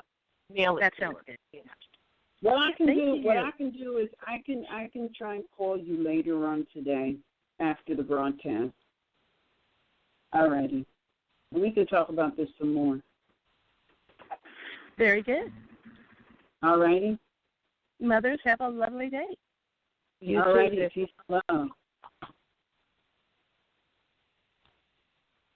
All right. If anyone has a question, comment, or concern, and they would like to put it on the table, press 1 on your telephone dial, and we will take your call. Caller 903-217, you are live on the air. Please state your appellation at Northwestern Maximum. My appellation is Veronique Howell at Northwestern Maximum, near Texas, Islam. Good afternoon, ladies. It's a pleasure to talk to you guys, to be online with you. Thank you for everything that you guys do. I appreciate it so much. I had chimed in today. I'm sorry. I had chimed in because with the lady that just called, I write poetry. And there's a recording device that can be purchased for like $54, $59, or notes at Walmart. And that item, you can actually make CDs off of that item and send it that way. I know exactly what you're talking about. It's an RCA a recorder. And you don't have to put a cassette in or take a cassette out. It's internal, and you can download it to your computer, and it downloads it to MP3. I have a few of those. Yeah. I do too. So I just wanted to say that, but hopefully you guys got that figured out. The other thing is, I heard you ladies speak. I think it was last week sometime, one of the broadcasts last week. And you were talking about needing help. And I just wanted to say that I want to help. Okay. I'm not exactly sure what I can do. I drive commercially. I'm a truck driver. And normally I'm home on the weekends. So what I can do is limited, but I want to help. Okay. I don't know who's down in this area or anything like that. Whatever I can do to help. If it's research, and I know you guys are great at research. What area are you in? Near corporate I'm near Texas Corporation. Oh, well, it looks like it may end up being that you're the one that's down there. That's how that could go. things down there and look like you. Okay, well, I guess I'm new. Mm-hmm. Oh, you're new, but you want, yeah. I'm new. I still have a lot to learn. I'm trying to come up to par with where you guys are in the knowledge of who we are. And I'm sharing that information all over because, like I said in one of my emails, I am totally convinced. And I am so appreciative that you guys have stepped up and didn't give up and pushed this thing out here so the rest of us can hear. Because I've been looking for this for a long time and didn't know exactly what I was looking for.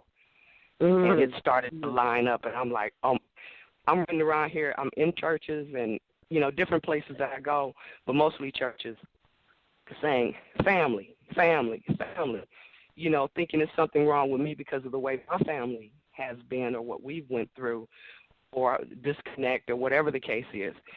And when I left the church, they told me, go to the nations, with all the misinformation that was given in the church, go to the nations.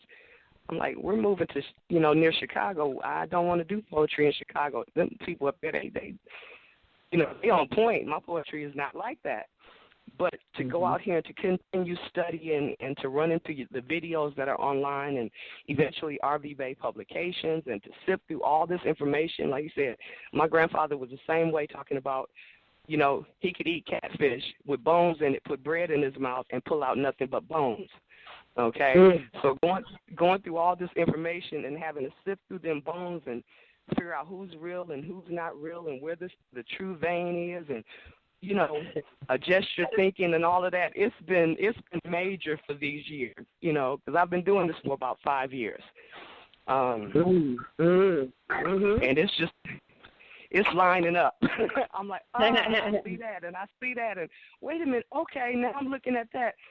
And it's just amazing, and I just really, really want to thank you guys for all of that. You're welcome. The churches that you say you go to, the interesting thing there is the diehards, they might want to hurt you for bringing something other than what they think is about Jesus. And of course, this is like. Even with the prophets, said this is for those who love Jesus, so they would benefit from listening. But then there's those others that are in the churches, and they don't want to be there. They're just doing it because it was what they said, what their parents told them they needed to do, and their ears and heart and eyes perk up to it. Because remember, many are called, and few are chosen. And the reason that you were chosen is because nobody chooses you. You choose yourself. That's right. Cool. Yeah, you definitely got to untwist. You got to untwist that braid when you're talking about choosing yourself, because it's like, wait a minute, who's giving the authority to what? Wait a minute, hold on. You just don't know. But you get it figured out, and it's so amazing because I can look back at some of the lines in some of my poetry and say, that's what I was looking for, and wow, look how it came. Right. And it's just amazing. It's amazing. Okay. The other thing, let me say this real quick. I sent in my proclamation and declaration. My sister and I both sent ours in, and I also sent an email behind my sister's. There was a problem with it. We sent a special envelope, and I sent a picture of that envelope so that it could be added to hers because there was a mistake made. But I was curious, how long is the process in getting that proclamation and declaration back? What is your appellation? My appellation is Nyawa Veronique Hawa L. And her sister. What's your sister? Zakiah Elia Marie L. Zakiah, Takiyah. I'm sorry, that's because Zakiah. Yeah. Takiyah. No H. She didn't put an H on the end. Oh, all right. Oh. Okay. But you're not talking because you're talking about. She's looking right now while she's talking to you. I know she is. My sister may listen. She might come around the corner. She might get me on this one, but I'm sorry. That's right. Because we sent them, and I'm in the process of, because we got a lot of, did you need a witness autograph? Yes, we did. We both needed all right. Because I just got a bunch.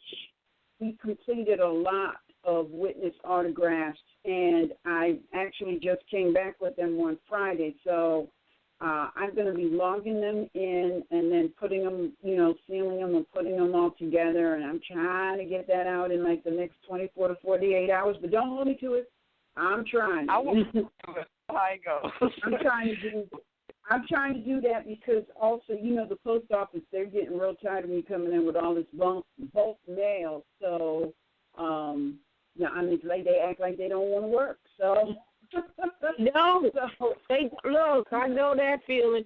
But you know what? I found another thing, and believe it or not, all these corporations that contract, they're all merging. Are you aware, and you probably are not, that Staples now has USPS pickup?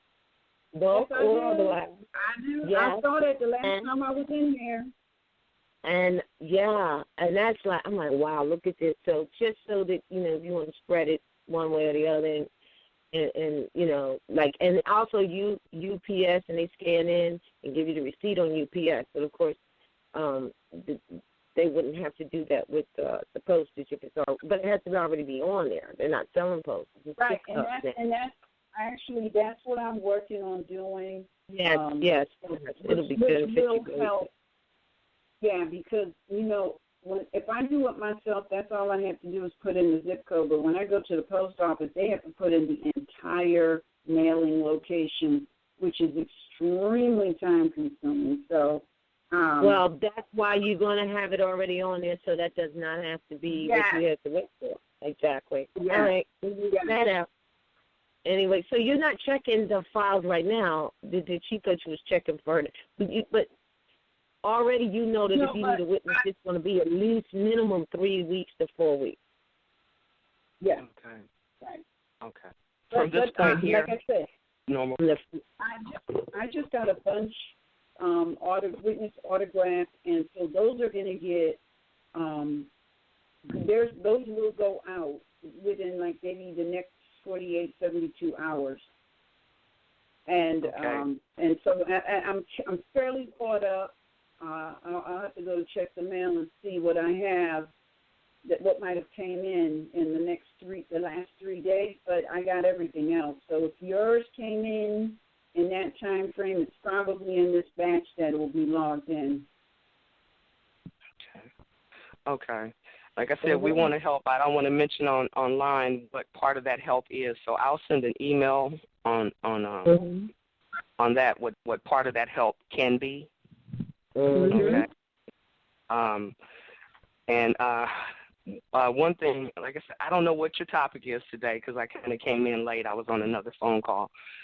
But I ran into a book called The New Deal, Revolution or Evolution, Revised Edition, Problems in American Civilization, and it was written by D.C. Hepp and Company from like 1959.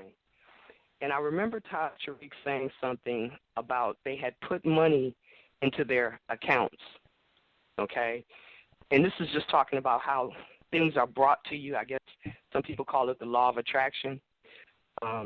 Some just maybe being connected with who you are in the universe and in nature, that things come to you, truth comes when you're seeking truth, so to speak. But Taj had mentioned something about them putting money into a person's, the modern European's account as they're progressing past 1933, for example. And I heard him say that, and I'm not real versed on history. You guys are teaching me a lot. But I'm in a used bookstore, and I find this book. And I said, okay, that's something that I need. The date's not too bad on it. Maybe I can find out some information, concise information. Within the first 6 pages, I think on the 5th page, it literally said what Taj had said. Okay?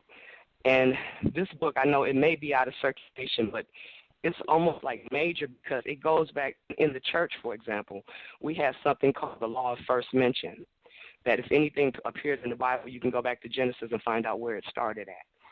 And so when we talk about the New Deal and we talk about all the problems that we're facing right now, the not low-income housing, predatory lending with mortgages, we know that's a dead mortgage, but predatory lending, the stock market crash, and what was the other one? Obama bailing out the, who are those people? The car industry, okay? The bank, the car industry? Yes, that happened recently. The bank and the car industry.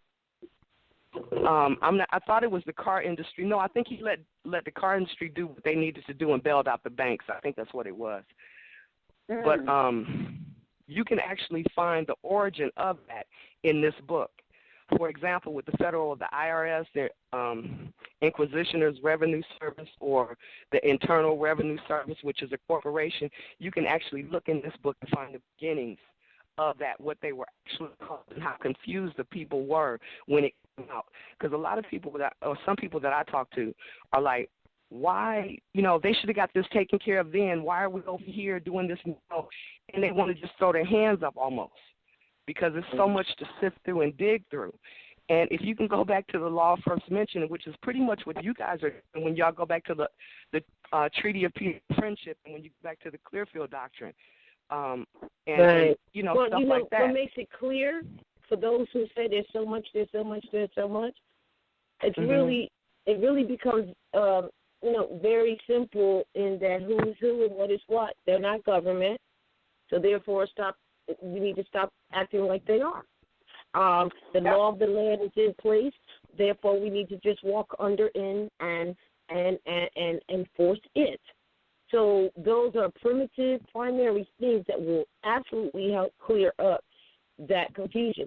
And when you say, like, you're going back to the Bible and you can see some references and you say Genesis, well, really, sis, Genesis 1 is about the creation of man on the sixth day in the flesh, right?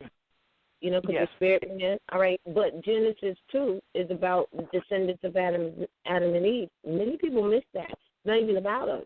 It's not even about the natural aboriginal being. And also in that, in support of what you're saying, I don't remember the verse off the top of my head, but it actually says in there, and Dave showed me this a couple of times, is we shall make trafficking. We shall make you traffic throughout the land. That means trafficking means human trafficking. So you're absolutely right. It's already there, because remember, the Bible or bibliotheliotech is a book, as it says, of what is, what was, what is, and what is to come. And people don't, and unfortunately, it's a forecasting book, really elementary, but people don't see it as that because they're seeing it as something other than that. They never see it for what it actually is. I don't care how religious they say they are or whatever. They just do not. So you're right. It is all in there, which goes back to, and I don't know if it was you or the caller before, that says, when I read prophecy, it speaks to my soul, because ancient writings are not, first of all, a lot of people don't even know that the books that are in that bibliotheliotech, most commonly used, the King Version, are ancient writings of our ancestors, most all of it. But, however, there are more ancient writings than that. So when you read those, it speaks to your soul. And it all has the same story. Yeah, you're absolutely right on that. And let me add one thing when you talk about, when we kind of talk about that, and I don't want to get too religious in anything anymore, but it kind of lines up. I can conceptualize some things. When I'm looking at this, trying to figure it out for myself, because I think one of the writings from Noble Drew Ali, he said basically if you point people in the direction to go, you know better than a sign. You can get signposts to do the same thing. A piece of wood can do that. Okay, so basically, which correlates with, you would go with the Bible says, by the handling and the manipulating of the truth, you pretty much figure it out. That's, or or something like that. So you actually walk it out. You have to walk it out. You can't point this stuff out to people. You have to walk it out so you know. And that's what I'm endeavoring to do. Okay? Oh, man, you ever said it. And that means you have to look. You got to believe it, which is a precursor to knowing it, to having knowledge of it. Then you got to have faith in what you know in order to manifest. So faith is the precursor to manifestation, and that faith is in what? It's in what you know, not what you don't know. Although people think faith means it's blind faith. No, there's no such thing as that. You have to have faith in what you know and thereby apply it and then gain the wisdom from it and go down that path and that journey that you're talking about. And so another statement that was said is man doesn't know by being told. Exactly. Yeah. I know. Sometimes you just tell me what to do. But well, that's a problem because if you do tell them what to do, if that should occur, and then somebody throws them a curveball because they're trying to stay on top of what they think the people are doing, but the person who you said this is what you do doesn't know what to do when the curveball is thrown, and so they freeze or they get hammered because or they fall into the jurisdiction or they have fear or it's because they simply do not know what to do next. That's really all it, and that's why they simply do not know what to do next because you said, okay, A, well, the goal was C. That means you got to know what B is. Oh, you don't know what B is. You don't know what A is, you know? Yeah. That's the problem. Yeah, definitely get that. I want to say this about the prophet. I'm getting an understanding about that, about the prophet. And I know we got all these debates going on, and they pretty much shut them down. That was funny to watch. But anyway, I love that. One thing that came out to me just recently when it comes to the prophet was the fact someone said that a prophet is sent in your time to your location in your time. And it was basically mind-blowing or mind-opening for me because, I said, that makes sense because if we're talking about what we've been told as far as Christianity, we're running over to Israel trying to be a Jew. I know they're not the real Jews, but we're running over to Palestine, Israel, trying to adopt that culture and that mindset, okay? If we're talking about Africa, we're trying to go over here to Africa and deal with that mindset, Haru and all the different stuff. If we talk Eastern philosophies, we're trying to go over here where Buddha is and, different stuff like that. But to really adopt that energy that says, Noble Drew Ali was a prophet for your nation, for your time, for your continent. Okay, yeah, but you know what? Everybody you just mentioned and everything you just mentioned is the same. All of them came in that time. Right. They're all saying the same thing. They're not separate, especially Jew, because the true Jewel is us. It means one who possesses the jewel of knowledge. What these people have done is created a pseudo nationality and religion with the word Jew. That's crazy. But when you go back and really look at it, it ain't them. It's not them. And it's not a religion, and it's not, it's not a religion, and it's not a nationality either. So when you get that, you go back to all of those. Buddha, all of them. That's why on the back of the card, when Prophet Drew Ali is here, he said we honor all prophets, Confucius and Buddha. And, they're all on there. Because they're telling the same principles information. But the people are in these different religions.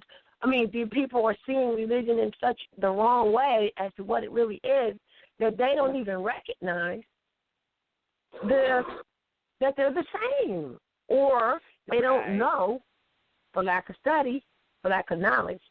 And Jesus said that. He said, look, my people suffer for lack of knowledge. So it's interesting you brought that up, but they're all saying the same thing. Mm-hmm. Yeah, I had a chance to actually tell an elder from one of the churches I was in that I was, declaring my nationality. And they literally thought I was going to go and join Hezbollah on a Hajid or whatever that is. Oh, yeah. And I'm like, really? Well, look, let me just tell you something about what the preacher does in those churches. Just because they don't know who they are either and the state corporations say, we'll make sure you don't have to pay taxes, which you wouldn't have to pay anyway, but they don't know that. The preacher man comes out of his normal clergy. And then I'm going to explain to you why they don't want to talk nationality or they don't know nationality. They come out of their normal clergy to go into what's called secular clergy, which means business.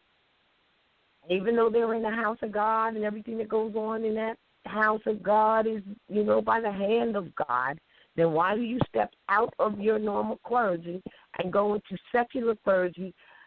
People marry them and make sure they have a licensed instrument to get married, and then report the fact that they got married with the certificate, etc., to the corporate state. That is just not supposed to have anything to do with what's going on in your house of God. You understand where I'm coming from now?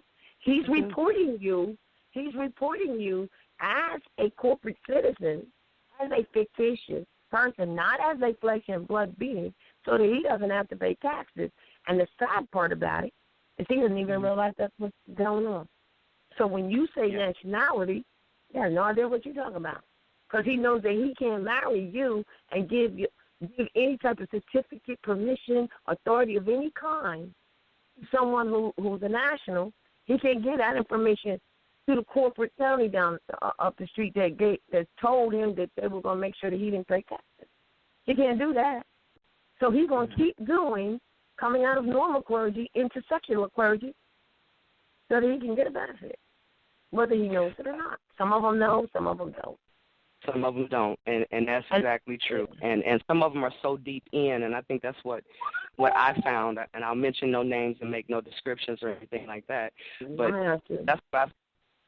that's what I found. Some of them, they don't know, and they're so deep in that they don't even know how to get out. But they want to get out. If you read the prophecies, and if you also even read the King Alfred, they know something's wrong. They want, but they have no idea how. And the only way to know is to have some knowledge. Just like what I just told you, that is a fact. That is a cold fact that that's what they do, and it's a hypocrisy for them. So, like, there's many other facts that they could find to be that are true, since the truth does not change or pass away. But because they don't have knowledge of it, they don't know, so they really don't know how to get out of it. And I'm telling you that that's what it says in the King Alfred, that many will go to and fro in this earth. Well, in the Bible it says that. In the Big Road it says, many shall go to and fro in the earth seeking knowledge, and knowledge shall increase. So, being those numbers are not these numbers, but that's actually what my, I'm sorry, I didn't cut anyone off. No, go ahead. Okay. That's actually what my profession has actually shown me, going all over this country doing what I do. It's like, okay, you have book knowledge or you have things that you're familiar with, but then when you stretch out, like I said, things start to line up and color themselves and shadow, it starts to get form, like some people, for example, have never been outside of the United States. I know it's not a real country, but I'm one of those people. So I have to rely on other things to get understanding of the world in which I live. And doing that, I have learned so much. And this is just like, if this was cake, this is the icing on the cake with the candles. I'm about to have a birthday. Oh, beautiful. And the thing that I'm looking at is like what you guys are looking at. It's not even about us. It's about the fact that our ancestors, our forefathers and foremothers, in some regard, didn't stand up for us. Okay, didn't do what was necessary, and now we're out here like, who am I? Where do I come from? What's my name? What's my heritage? What's my culture? And but some of them did, though. Some of them did. Granted, they did, because we're here today. It's a cycle. But they did, and then they did it generationally, because we definitely we was definitely eloquently given what we need to do, and while we're on this land, at minimum, I didn't say maximum, I said minimum, to enforce the law of the land. You know, it's crazy because listen, these people are telling you it's the law. We are law enforcers. Yes, it's the law. No, it's not. So enforce the law. That's not the law. So at minimum, not maximum, our ancestors did set us up. But it's this fall that we're going through. This is the results of the fall of fallen humanity that we're in. And the whole thing is to uplift it, you know. And you have to do that with truth and facts. So that's what we're looking at, the lower self of man, period. Man has a higher and a lower self, and you think about it for a minute. Many people don't even know that.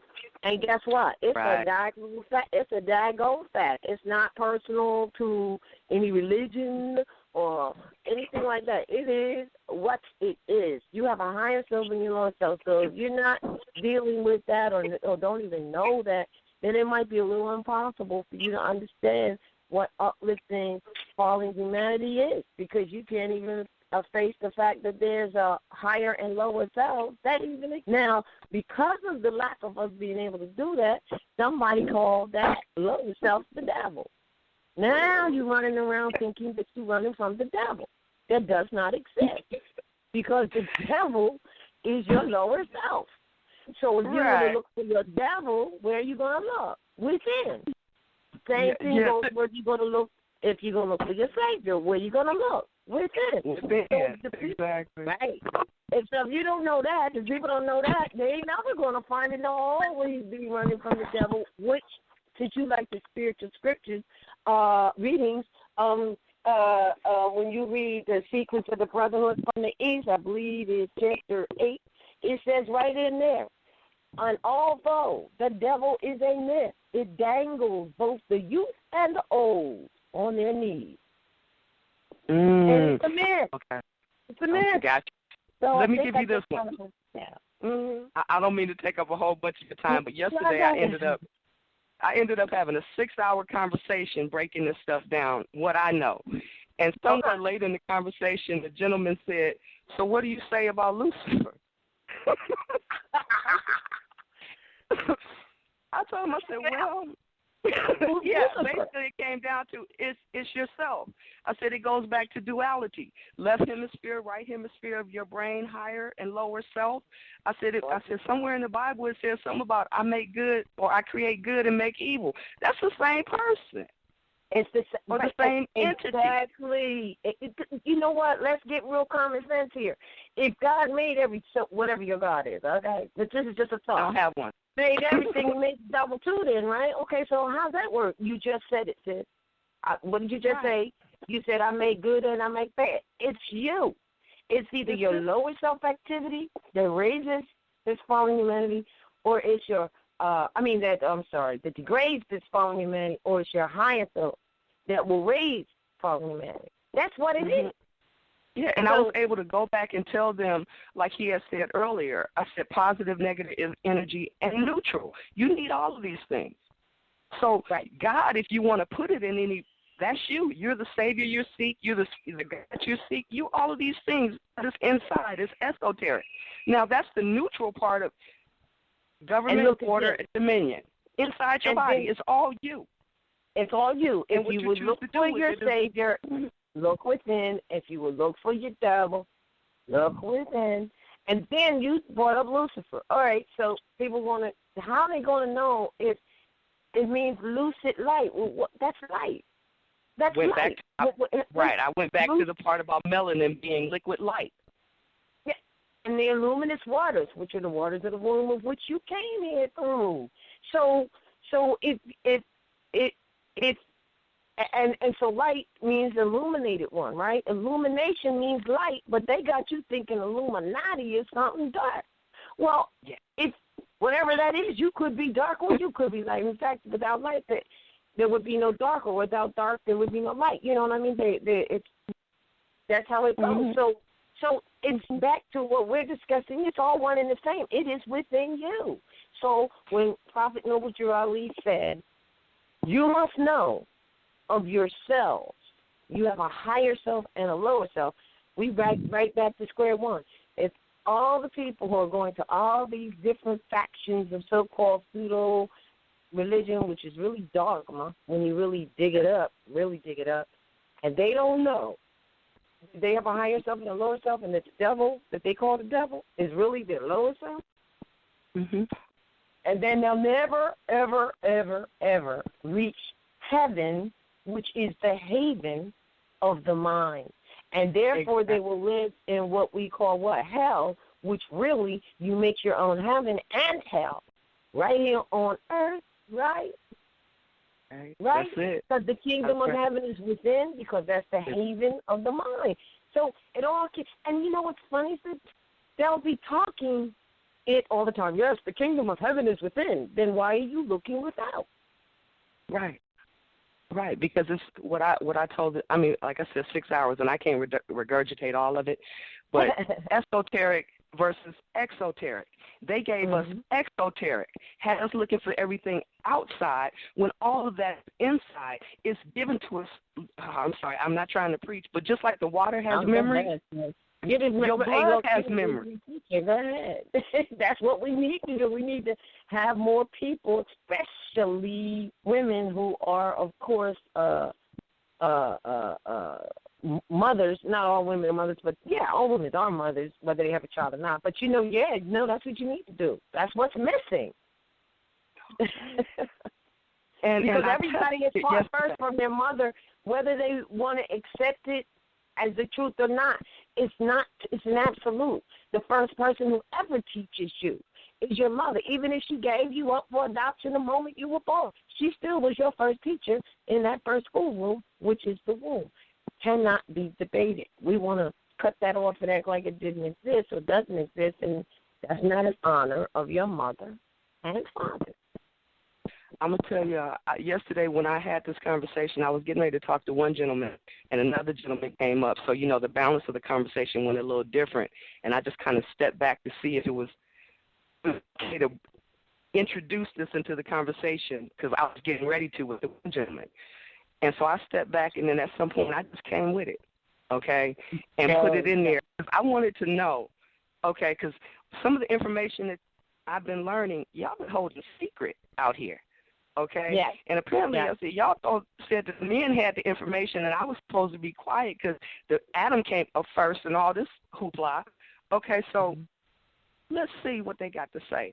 And I threw that information out there, and everything that y'all said was right. Everything. Okay. Hey, listen, you know yes, what? Yes.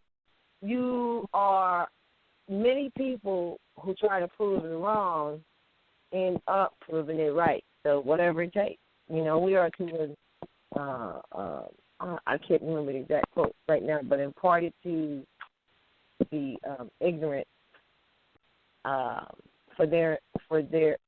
imparted to your friends for their improvement, or to the ignorant for their improvement, and to yourself for your own self-improvement. That's not exactly the quote, but I don't have it in front of me. If someone has to take and mention it. But that's what it's about.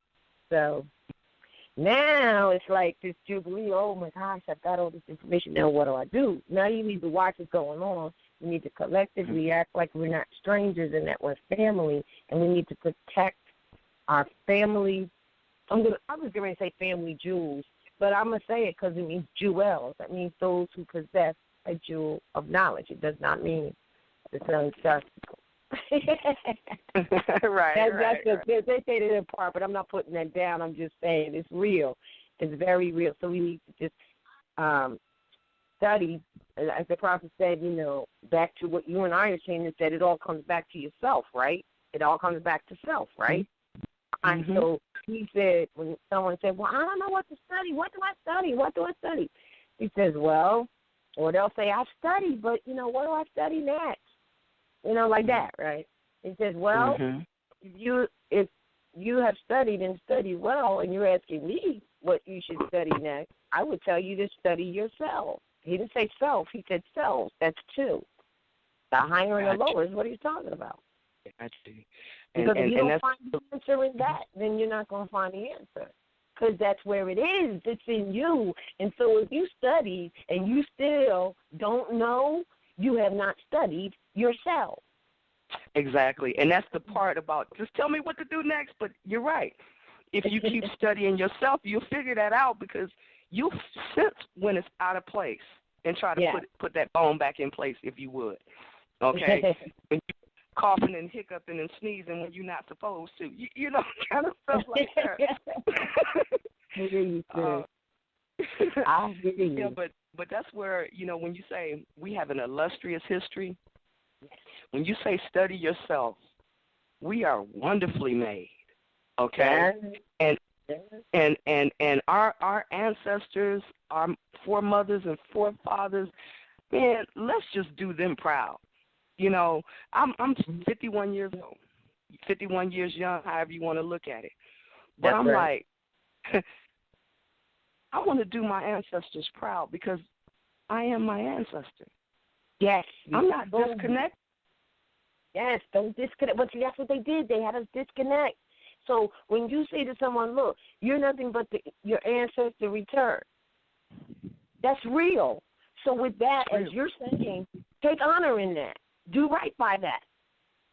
But because of the indoctrination of some other stuff that's supposed to be important that isn't, and that takes you away from honoring self, really, by honoring ancestors. Because of that, everybody's scattered around looking lost and getting all these all this information now, and they may still feel lost. But you know what? The answer is already there. It's within. Okay. And it is so imperative. And look, hold on, sis. Look, one last thing. In a 101, in case you didn't know what the higher self and lower self is, read the 101. It tells you what those two selves are. And I don't know if I can read the 101 quick enough, but basically it says that, you know, the higher self is all the things that's just, mercy, right, and good. Basically, the lower self is all the things that cause harm, theft, murder, you know, and does harm to you. So with those two descriptions of which is which, that should be a beginning roadmap on a primal for you to recognize, you know, what's what. Now, if you can't recognize what's wrong, right from wrong,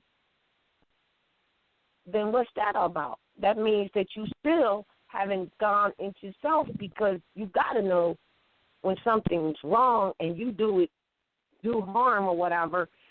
You may put a front up like you cold, you this, you know, you the man, you the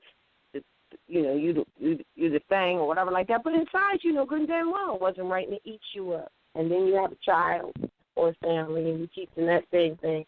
And so as society begins with family, so does the authority to govern. Honor your mothers and fathers by name and by principle, so that your days on this earth plane may be lengthened. And like you said, you are the ancestors' journey. We don't do it, it ain't happening.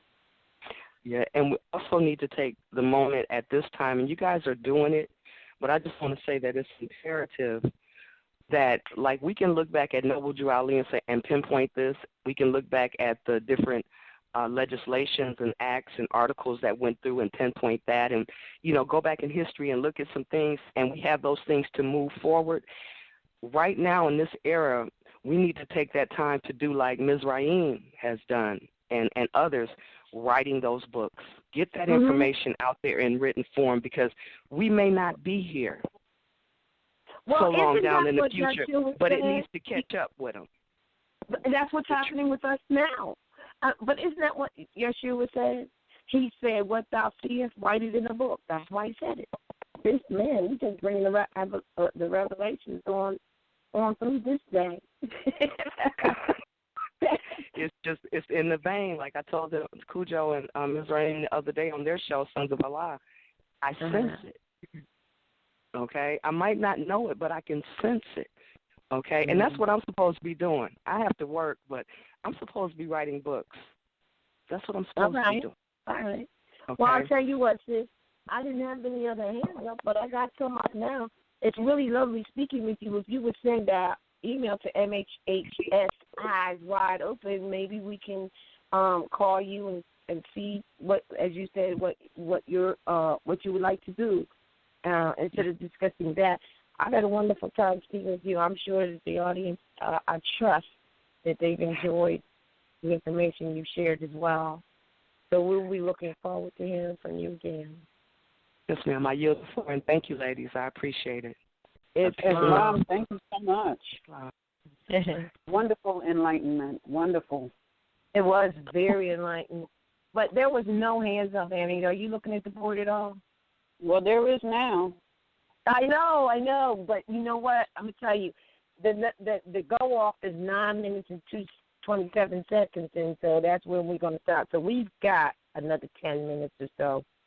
Yes, and our next caller. Mm-hmm. Our next caller is Brother Bakari. It's my Brother Bakari. Oh, it's Brother Bakari. Greetings. Greetings. Hey, yeah, how you doing? How's everybody doing? Islam, honors to the mothers, honors to the mothers, big honors to the mothers. Yeah, I just wanted to call in. We only got 10 minutes left, so I'll make it quick. And so I was just going to ask if, well, not really ask, but in reference to the artist called Prince and stuff, I'm going to be looking at the news following his passing, and it's going to be interesting to see if there are going to be issues with his music rights. And so on. There's a fight, supposedly. I just briefly saw something where there's a fight between the $300 million he has going to either to the family or the Jehovah's Witness Church. That's all I saw. I didn't read the article. I just saw the header. Yeah. Uh-oh, they're going to try to steal that from the church because it ain't the Christian church that they think it is. Well, it wouldn't matter where it was. They were still your mama's stuff that they could. And matter of fact, they set it up to do so because everybody has been operating as a ward of the state, so therefore they want to probate your mother's or father's or family stuff, and then they turn you into an executor or administrator in order to talk with them about it, which means they just took you out of the position of the inheritor. And people sign the papers. That's right. An administrator all day long. Yeah, because it was a couple of years ago, and I remember vaguely. So I can't quote anything or any sources or anything like that. But a couple of years ago, I think I saw an interview with him on one of these quote unquote black talk shows. And he was mentioning how hard he had worked to get the rights to his music, and the songs that he wrote from one of these what do you call those agencies that work with artists or steal artists? Oh, I was just kidding. That or that slipped out. That. Manage the music and the written and oral work. BMI. BMI. Right. I think it's BMI. Yeah. Publishing. There's publishing rights and what's the other one? Yeah. I forgot the other rights. Reciprocal rights and all kinds of things like that. Yeah. And they break that all up, and they can confuse the whole pie. But I don't know anything about what. Half of what we're going to listen to, Brother Bakari, also beware that it's going to be twisted, it's going to be smears, it's going to be confusion, all in an effort for them to try to steal back his stuff that he fought to get. Because you want to know why? Because they work with the lower self-activity and they're thieves. Yep. Okay, and one other thing, I just wanted to, off topic, I wanted to ask, did you by chance get the email that I sent you? And I wanted to know if you, got that last email that I sent you on the project. No, as a matter of fact, I would have to check and see. That was a special email that I used, and I got caught up in a lot of things. I'm going to be checking in when we. Huh? It's not that. Pardon me for cutting you off, but allow me to interject. It wasn't that email. I sent an email to that one a couple of months ago, and I've since lost that email because my computer crashed. And so I sent it. You. Yeah, and I just wanted to confirm. I needed to get your affirmation before I do my thing on my end. Oh, well, I'll tell you what. I will look at it because you're going to do that anyway. And I told you didn't have to. I trusted you. But what I do is I'll look at it, or I'll have my son. I'll ask my son if he will, and because I never look at things like that. And I will definitely get back to you. So how about if I email you from that email and you send it back to me again? Can you do that? Okay. All right. Yes, because it's been for quite a while now, and so I just wanted to. But before I like to make sure that I notify before I go ahead and put it out there. All right. Then I don't want to hold that up, so I will definitely do that today. Alrighty. And Islam, great show. All right. All right. Caller 214-374. You are live on the air. Caller 214-374. Greetings. Greetings. Melody Bell Bay, Northwest Mixon, here in the Texas Republic. Say it again. Texas in the house today. Yes. This is Brother Abdul's wife. All right.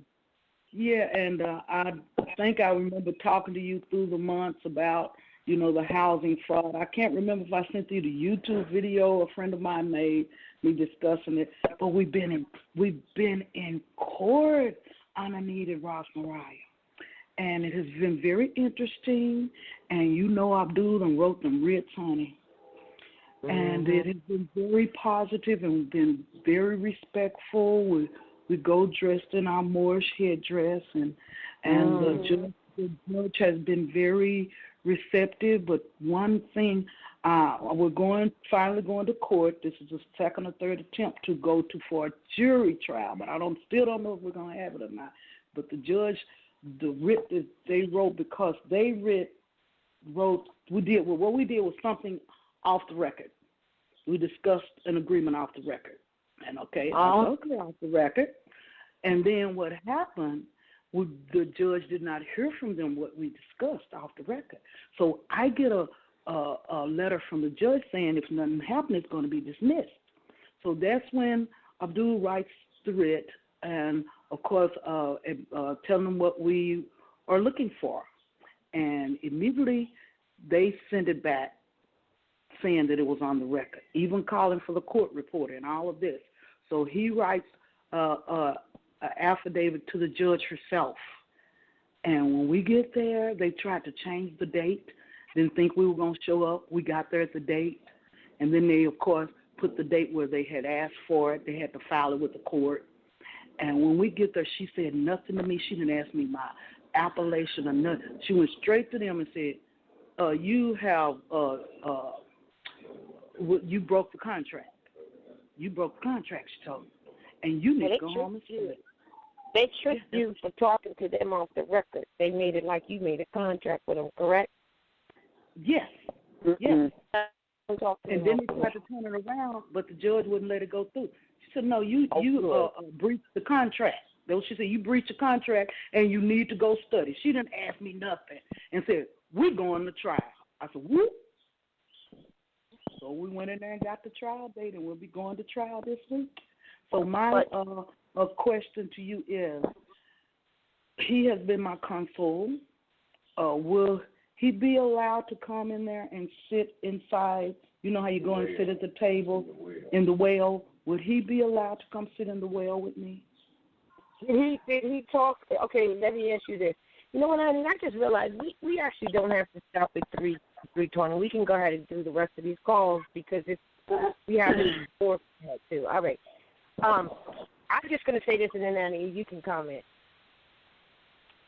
Was he with you when you talked to the people off the record, which is what's got things twisted? You see that now, right? You do see that now because, see, they're twisted people, and they will use anything. They are low down and dirty, all right? Ooh. Oh, yes, sir. They're low down and dirty and desperate. No, there's a better word that fits them in these days and times. It's called desperate. So, yeah, desperate. Was he with you when you did the off-the-record discussion? Yes. Okay. And what is making you think that he won't acknowledge him? Huh? The judge acknowledged him very much so. Yeah.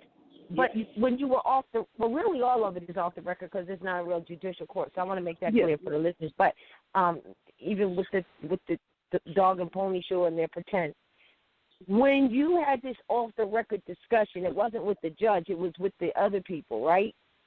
It was with the other people in a room, and then we came back out and talked to it off the record with the judge also.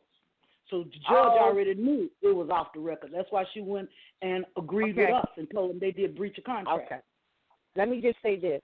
I don't know what was discussed, and you don't really have to do that, say that now. But one thing is, you went off the record on an already off the record situation. But again, we're going to go through the, whatever, the fake stuff. When you went off I'll give an example. It's dealing with property, correct? Yes. Okay. I will ask this one question. When you went off the record, because this is what they do, they'll say, can you tell me whether this is your signature or not? Did they ask you that question? No, none of that. Okay, good. All right. But still, they'll do stuff like that and go off the record. Now, what they really did was pulled you off your dean by even talking to them off the record because the whole damn thing, number one, I'm going to keep saying is off the record. You didn't really, whatever you talked to them off the record for, did you come to an agreement with them of any kind? No, we discussed it, and it was to be put in writing. And the judge told them, hold up. The judge said, hold up, she wants to see it in writing. And they never did send it, and that's when she contacted us and told us. She being the judge? Hold on. She being the so-called judge, the magistrate, the judge? Oh, yeah. Okay, now hold on. My one last thought. If there was an off the record and you did not agree with what they were saying. Now, the reason why he said it has to be in writing, I'm going to tell you why. Because it's not an order, but if it was an order from a so-called judge or magistrate, he can't just tell you to go do something. You have to say, well, is that an order? And if he said, yes, it's an order, then you have to say, well, let me see it in writing. Everything must be in writing. So then everything would be held up while the judge, the so-called judge, magistrate, puts it in writing himself, all right? Which hardly ever happens because people go in and the magistrate will say anything at all and people just fall for it. Now, you went so-called off the record, and this particular magistrate, the woman, she was looking after you when she said it must be in writing, or she might just want to be nosy to know what you talked about. Either way, none of it is really valid because if you didn't agree and they don't want to put it in with what they said or whatever you did agree to or not agree to, if they don't want to put it in writing, it's because they know that once they put it in writing, they can't forsake that in this particular process. So they never want to really put it in writing. So what they will do is they'll try to get real dirty on you and say because it's verbal at this point, that you breached, as they did say, the agreement or the contract. Because contracts can be verbal, but, written is the actual evidence. So they're saying that, but you know that you didn't breach it, right? That's right. And the person that breached it was them. They went and printed it up after the fact, sent it to us without the judge's signature, and then the Malik wrote a writ to the judge saying that, remember, it was off the record, and you will have to say that it's off the record. And baby, and when we got in there, like I said, she didn't even talk to me. She went straight for the people who are trying to evict me, and I'm paying rent. She went straight for them and said, you breached the contract, and you need to study, and we are going to trial. Oh, and let's go. I don't know. I don't. They do a lot of trickery stuff, so I just say, don't go off the cart. And you don't try to say don't go off the record, and the whole thing is off the record. I don't know what to do with that. Well, this what we did Friday was on the record by her saying you breached the contract, South Fair. Oh, she got that on the record. You know, she got that on that's on the record. Right. Yeah. But not what that's you discussed. Let me tell you another thing she did. She probably pulled you aside to see what you were made of. Don't you think so, M.E.? Don't you think that was part of why they pulled them aside? Yeah. Well, yeah, but also when it comes to, I just want to say something about things being on the record. We have to remember that these buildings and these people, they're not the court. Mm-hmm. The people, no, they're not. The people is the court. The people is the court. It is up to the people to make these things a public record. That's why whenever you have whenever you have an exchange with them, you need to come home, document the date, the time, who was there, what was said. Yes, we do. You send them a copy, you file a copy, and if you can, you publish a copy on, on the internet somewhere, because you're we the people is the record. Okay. We even had it notarized. The last paper that we sent to the judge, we even had it notarized. And you didn't have to. You didn't have to do that because you got first party. You have first you have standing because you have knowledge. You were there. Okay. So therefore, she doesn't need to get it notarized. Somebody needs to notarize for you. No, because the notary wasn't there. What is the notary doing? They weren't there. They don't have any first-hand knowledge. They can't come in, even though people think that they can come in and speak. They really can't because they don't have any first-hand knowledge. The thing that you were saying, is on point. But what I did, I gave them enough rope to hang themselves because I've been doing the study, and what they did, they did breach the agreement because they wrote up a writ instead of sending a copy, as you was just saying, send a copy to us, send a copy to the judge, and file a copy. They didn't do that, so I was letting them hang themselves. So when I sent another, what is it called, affidavit of fact, and I want them to show black and white copies of them, and everything that was said, all of the writs that they wrote, I wanted to see them, and I sent it to the judge. Then I asked her, the judge, I say, since you stated when they were gotten to talk with the party and their attorney turnover, and she said, I don't want to hear this.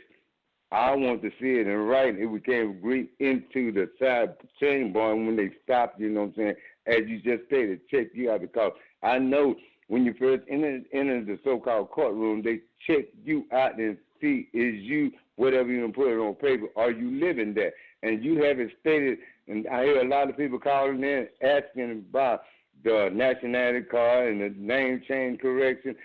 It states, they need to read it, it said if you are not able to be who you are, please do not apply for this card. That's right. I hear you. So you put in an affidavit, you got this under control based on their action. Okay. Yeah. All right. So, Mother, you see how they work, don't you? Yes. Yeah, it's real, isn't it? It's real, isn't it? And you have to walk that walk yourself to see it. Yes, have to walk that walk to see it. Yes. And right now it's because they're doing this big, you know how they're doing their revitalizations. And I mean, I sent her everything from the first date. I signed up with these people. I sent it all to the judge. I sent her everything. Yeah, they tried. Okay. Tried twice. And they tried twice to get them to take my husband's headdress out to the judge, asked him what it is and what he's doing. Once she explained it, you could see her on her computer looking it up. The judge herself. And after that, she bowed her head at him, and we have had no problems since we've been. This is about our fourth time. So I'm hoping, send that me some positive energy, y'all there. This will be resolved this week. I want it to be resolved because they have over 15 different people have moved in and out of this new development area, and only 2 people have said something, me and one other person. So that's till they are now, because I went even before the Dallas City Council because they had something with housing, they are now auditing the City of Dallas Housing Department. Wow, there you go. Yes.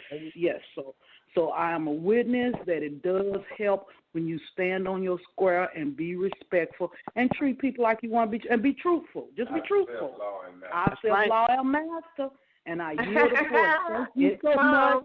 Thank y'all so much, and Islam. Islam says thank you. All right. Islam. All right, yes. All right, our next caller 901-365. 901-365. You're live on the air. Please state your appellation and Northwest Nixon. Oh, yes, this is Tino Taylor out of Memphis, Tennessee Corporation, Northwest Mexico. Mm-hmm. Wow. Yes, I was calling about the Prince. What I came up with, the date that he died, April the 21st, 16. If you add up the year Michael Jackson died, 2009, and Whitney Houston, 2012, add that up, that'd be 4021. And then vertically, you add up 2 plus 0 plus 0 plus 9, it's 11.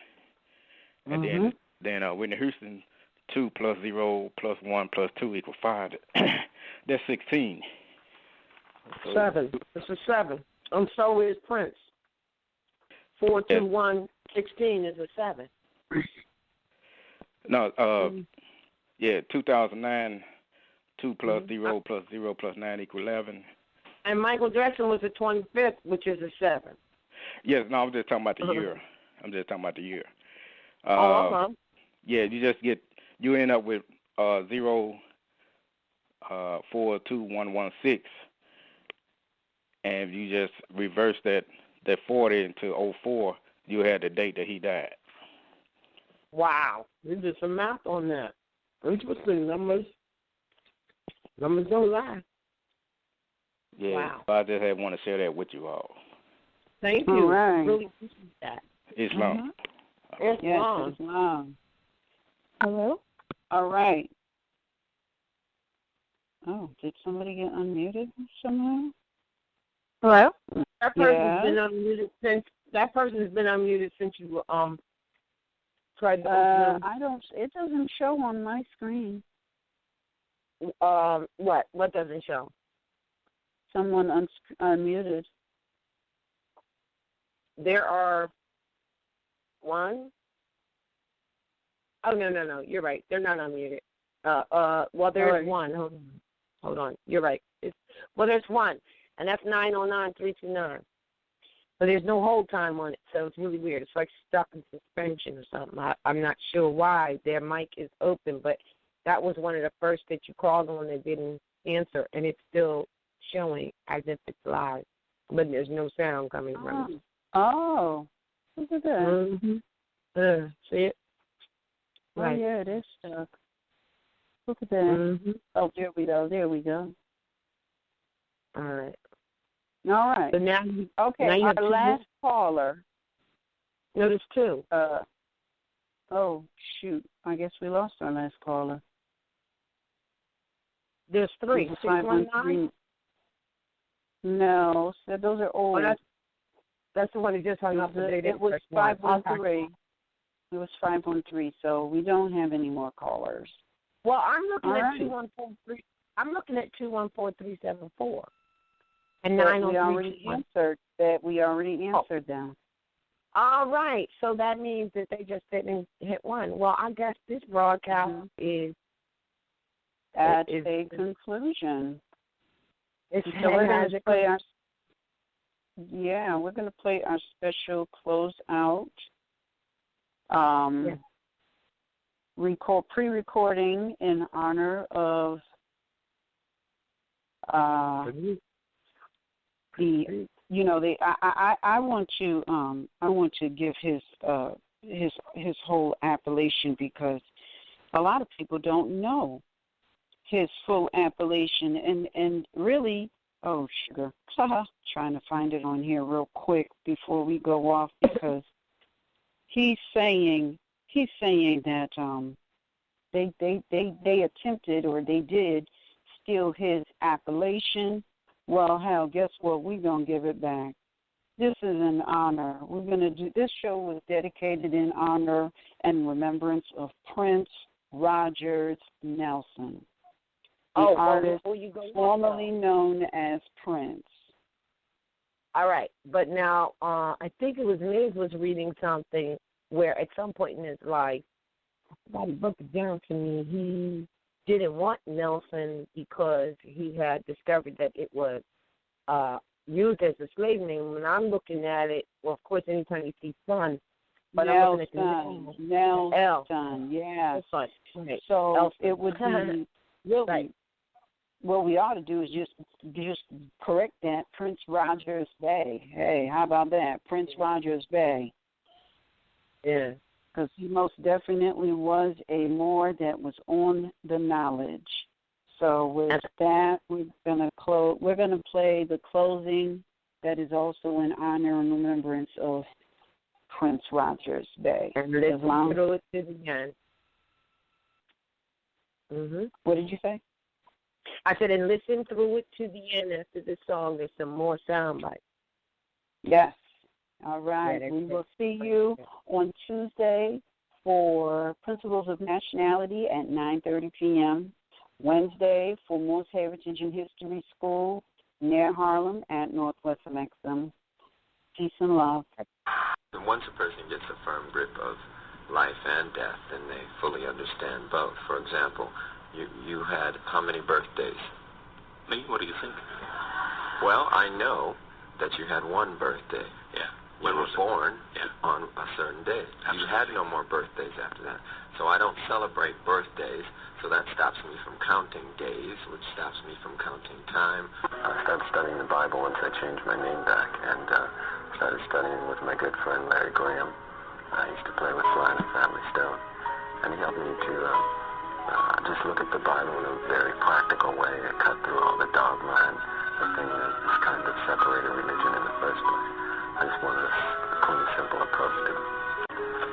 Once you can clean out the cobwebs, so to speak, then you're going to see everything a little bit more clearly.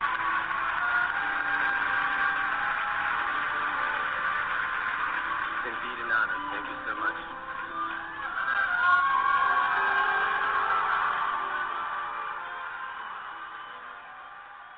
We got a black president now? Well, I don't vote. I have nothing to do with it. I got no dog in that race. That's not to say that I don't think Barack Obama, President Obama, is a very smart individual, and he seems like he means well. Prophecy is what we all have to go by now. Prophecy is what we all have to go by now.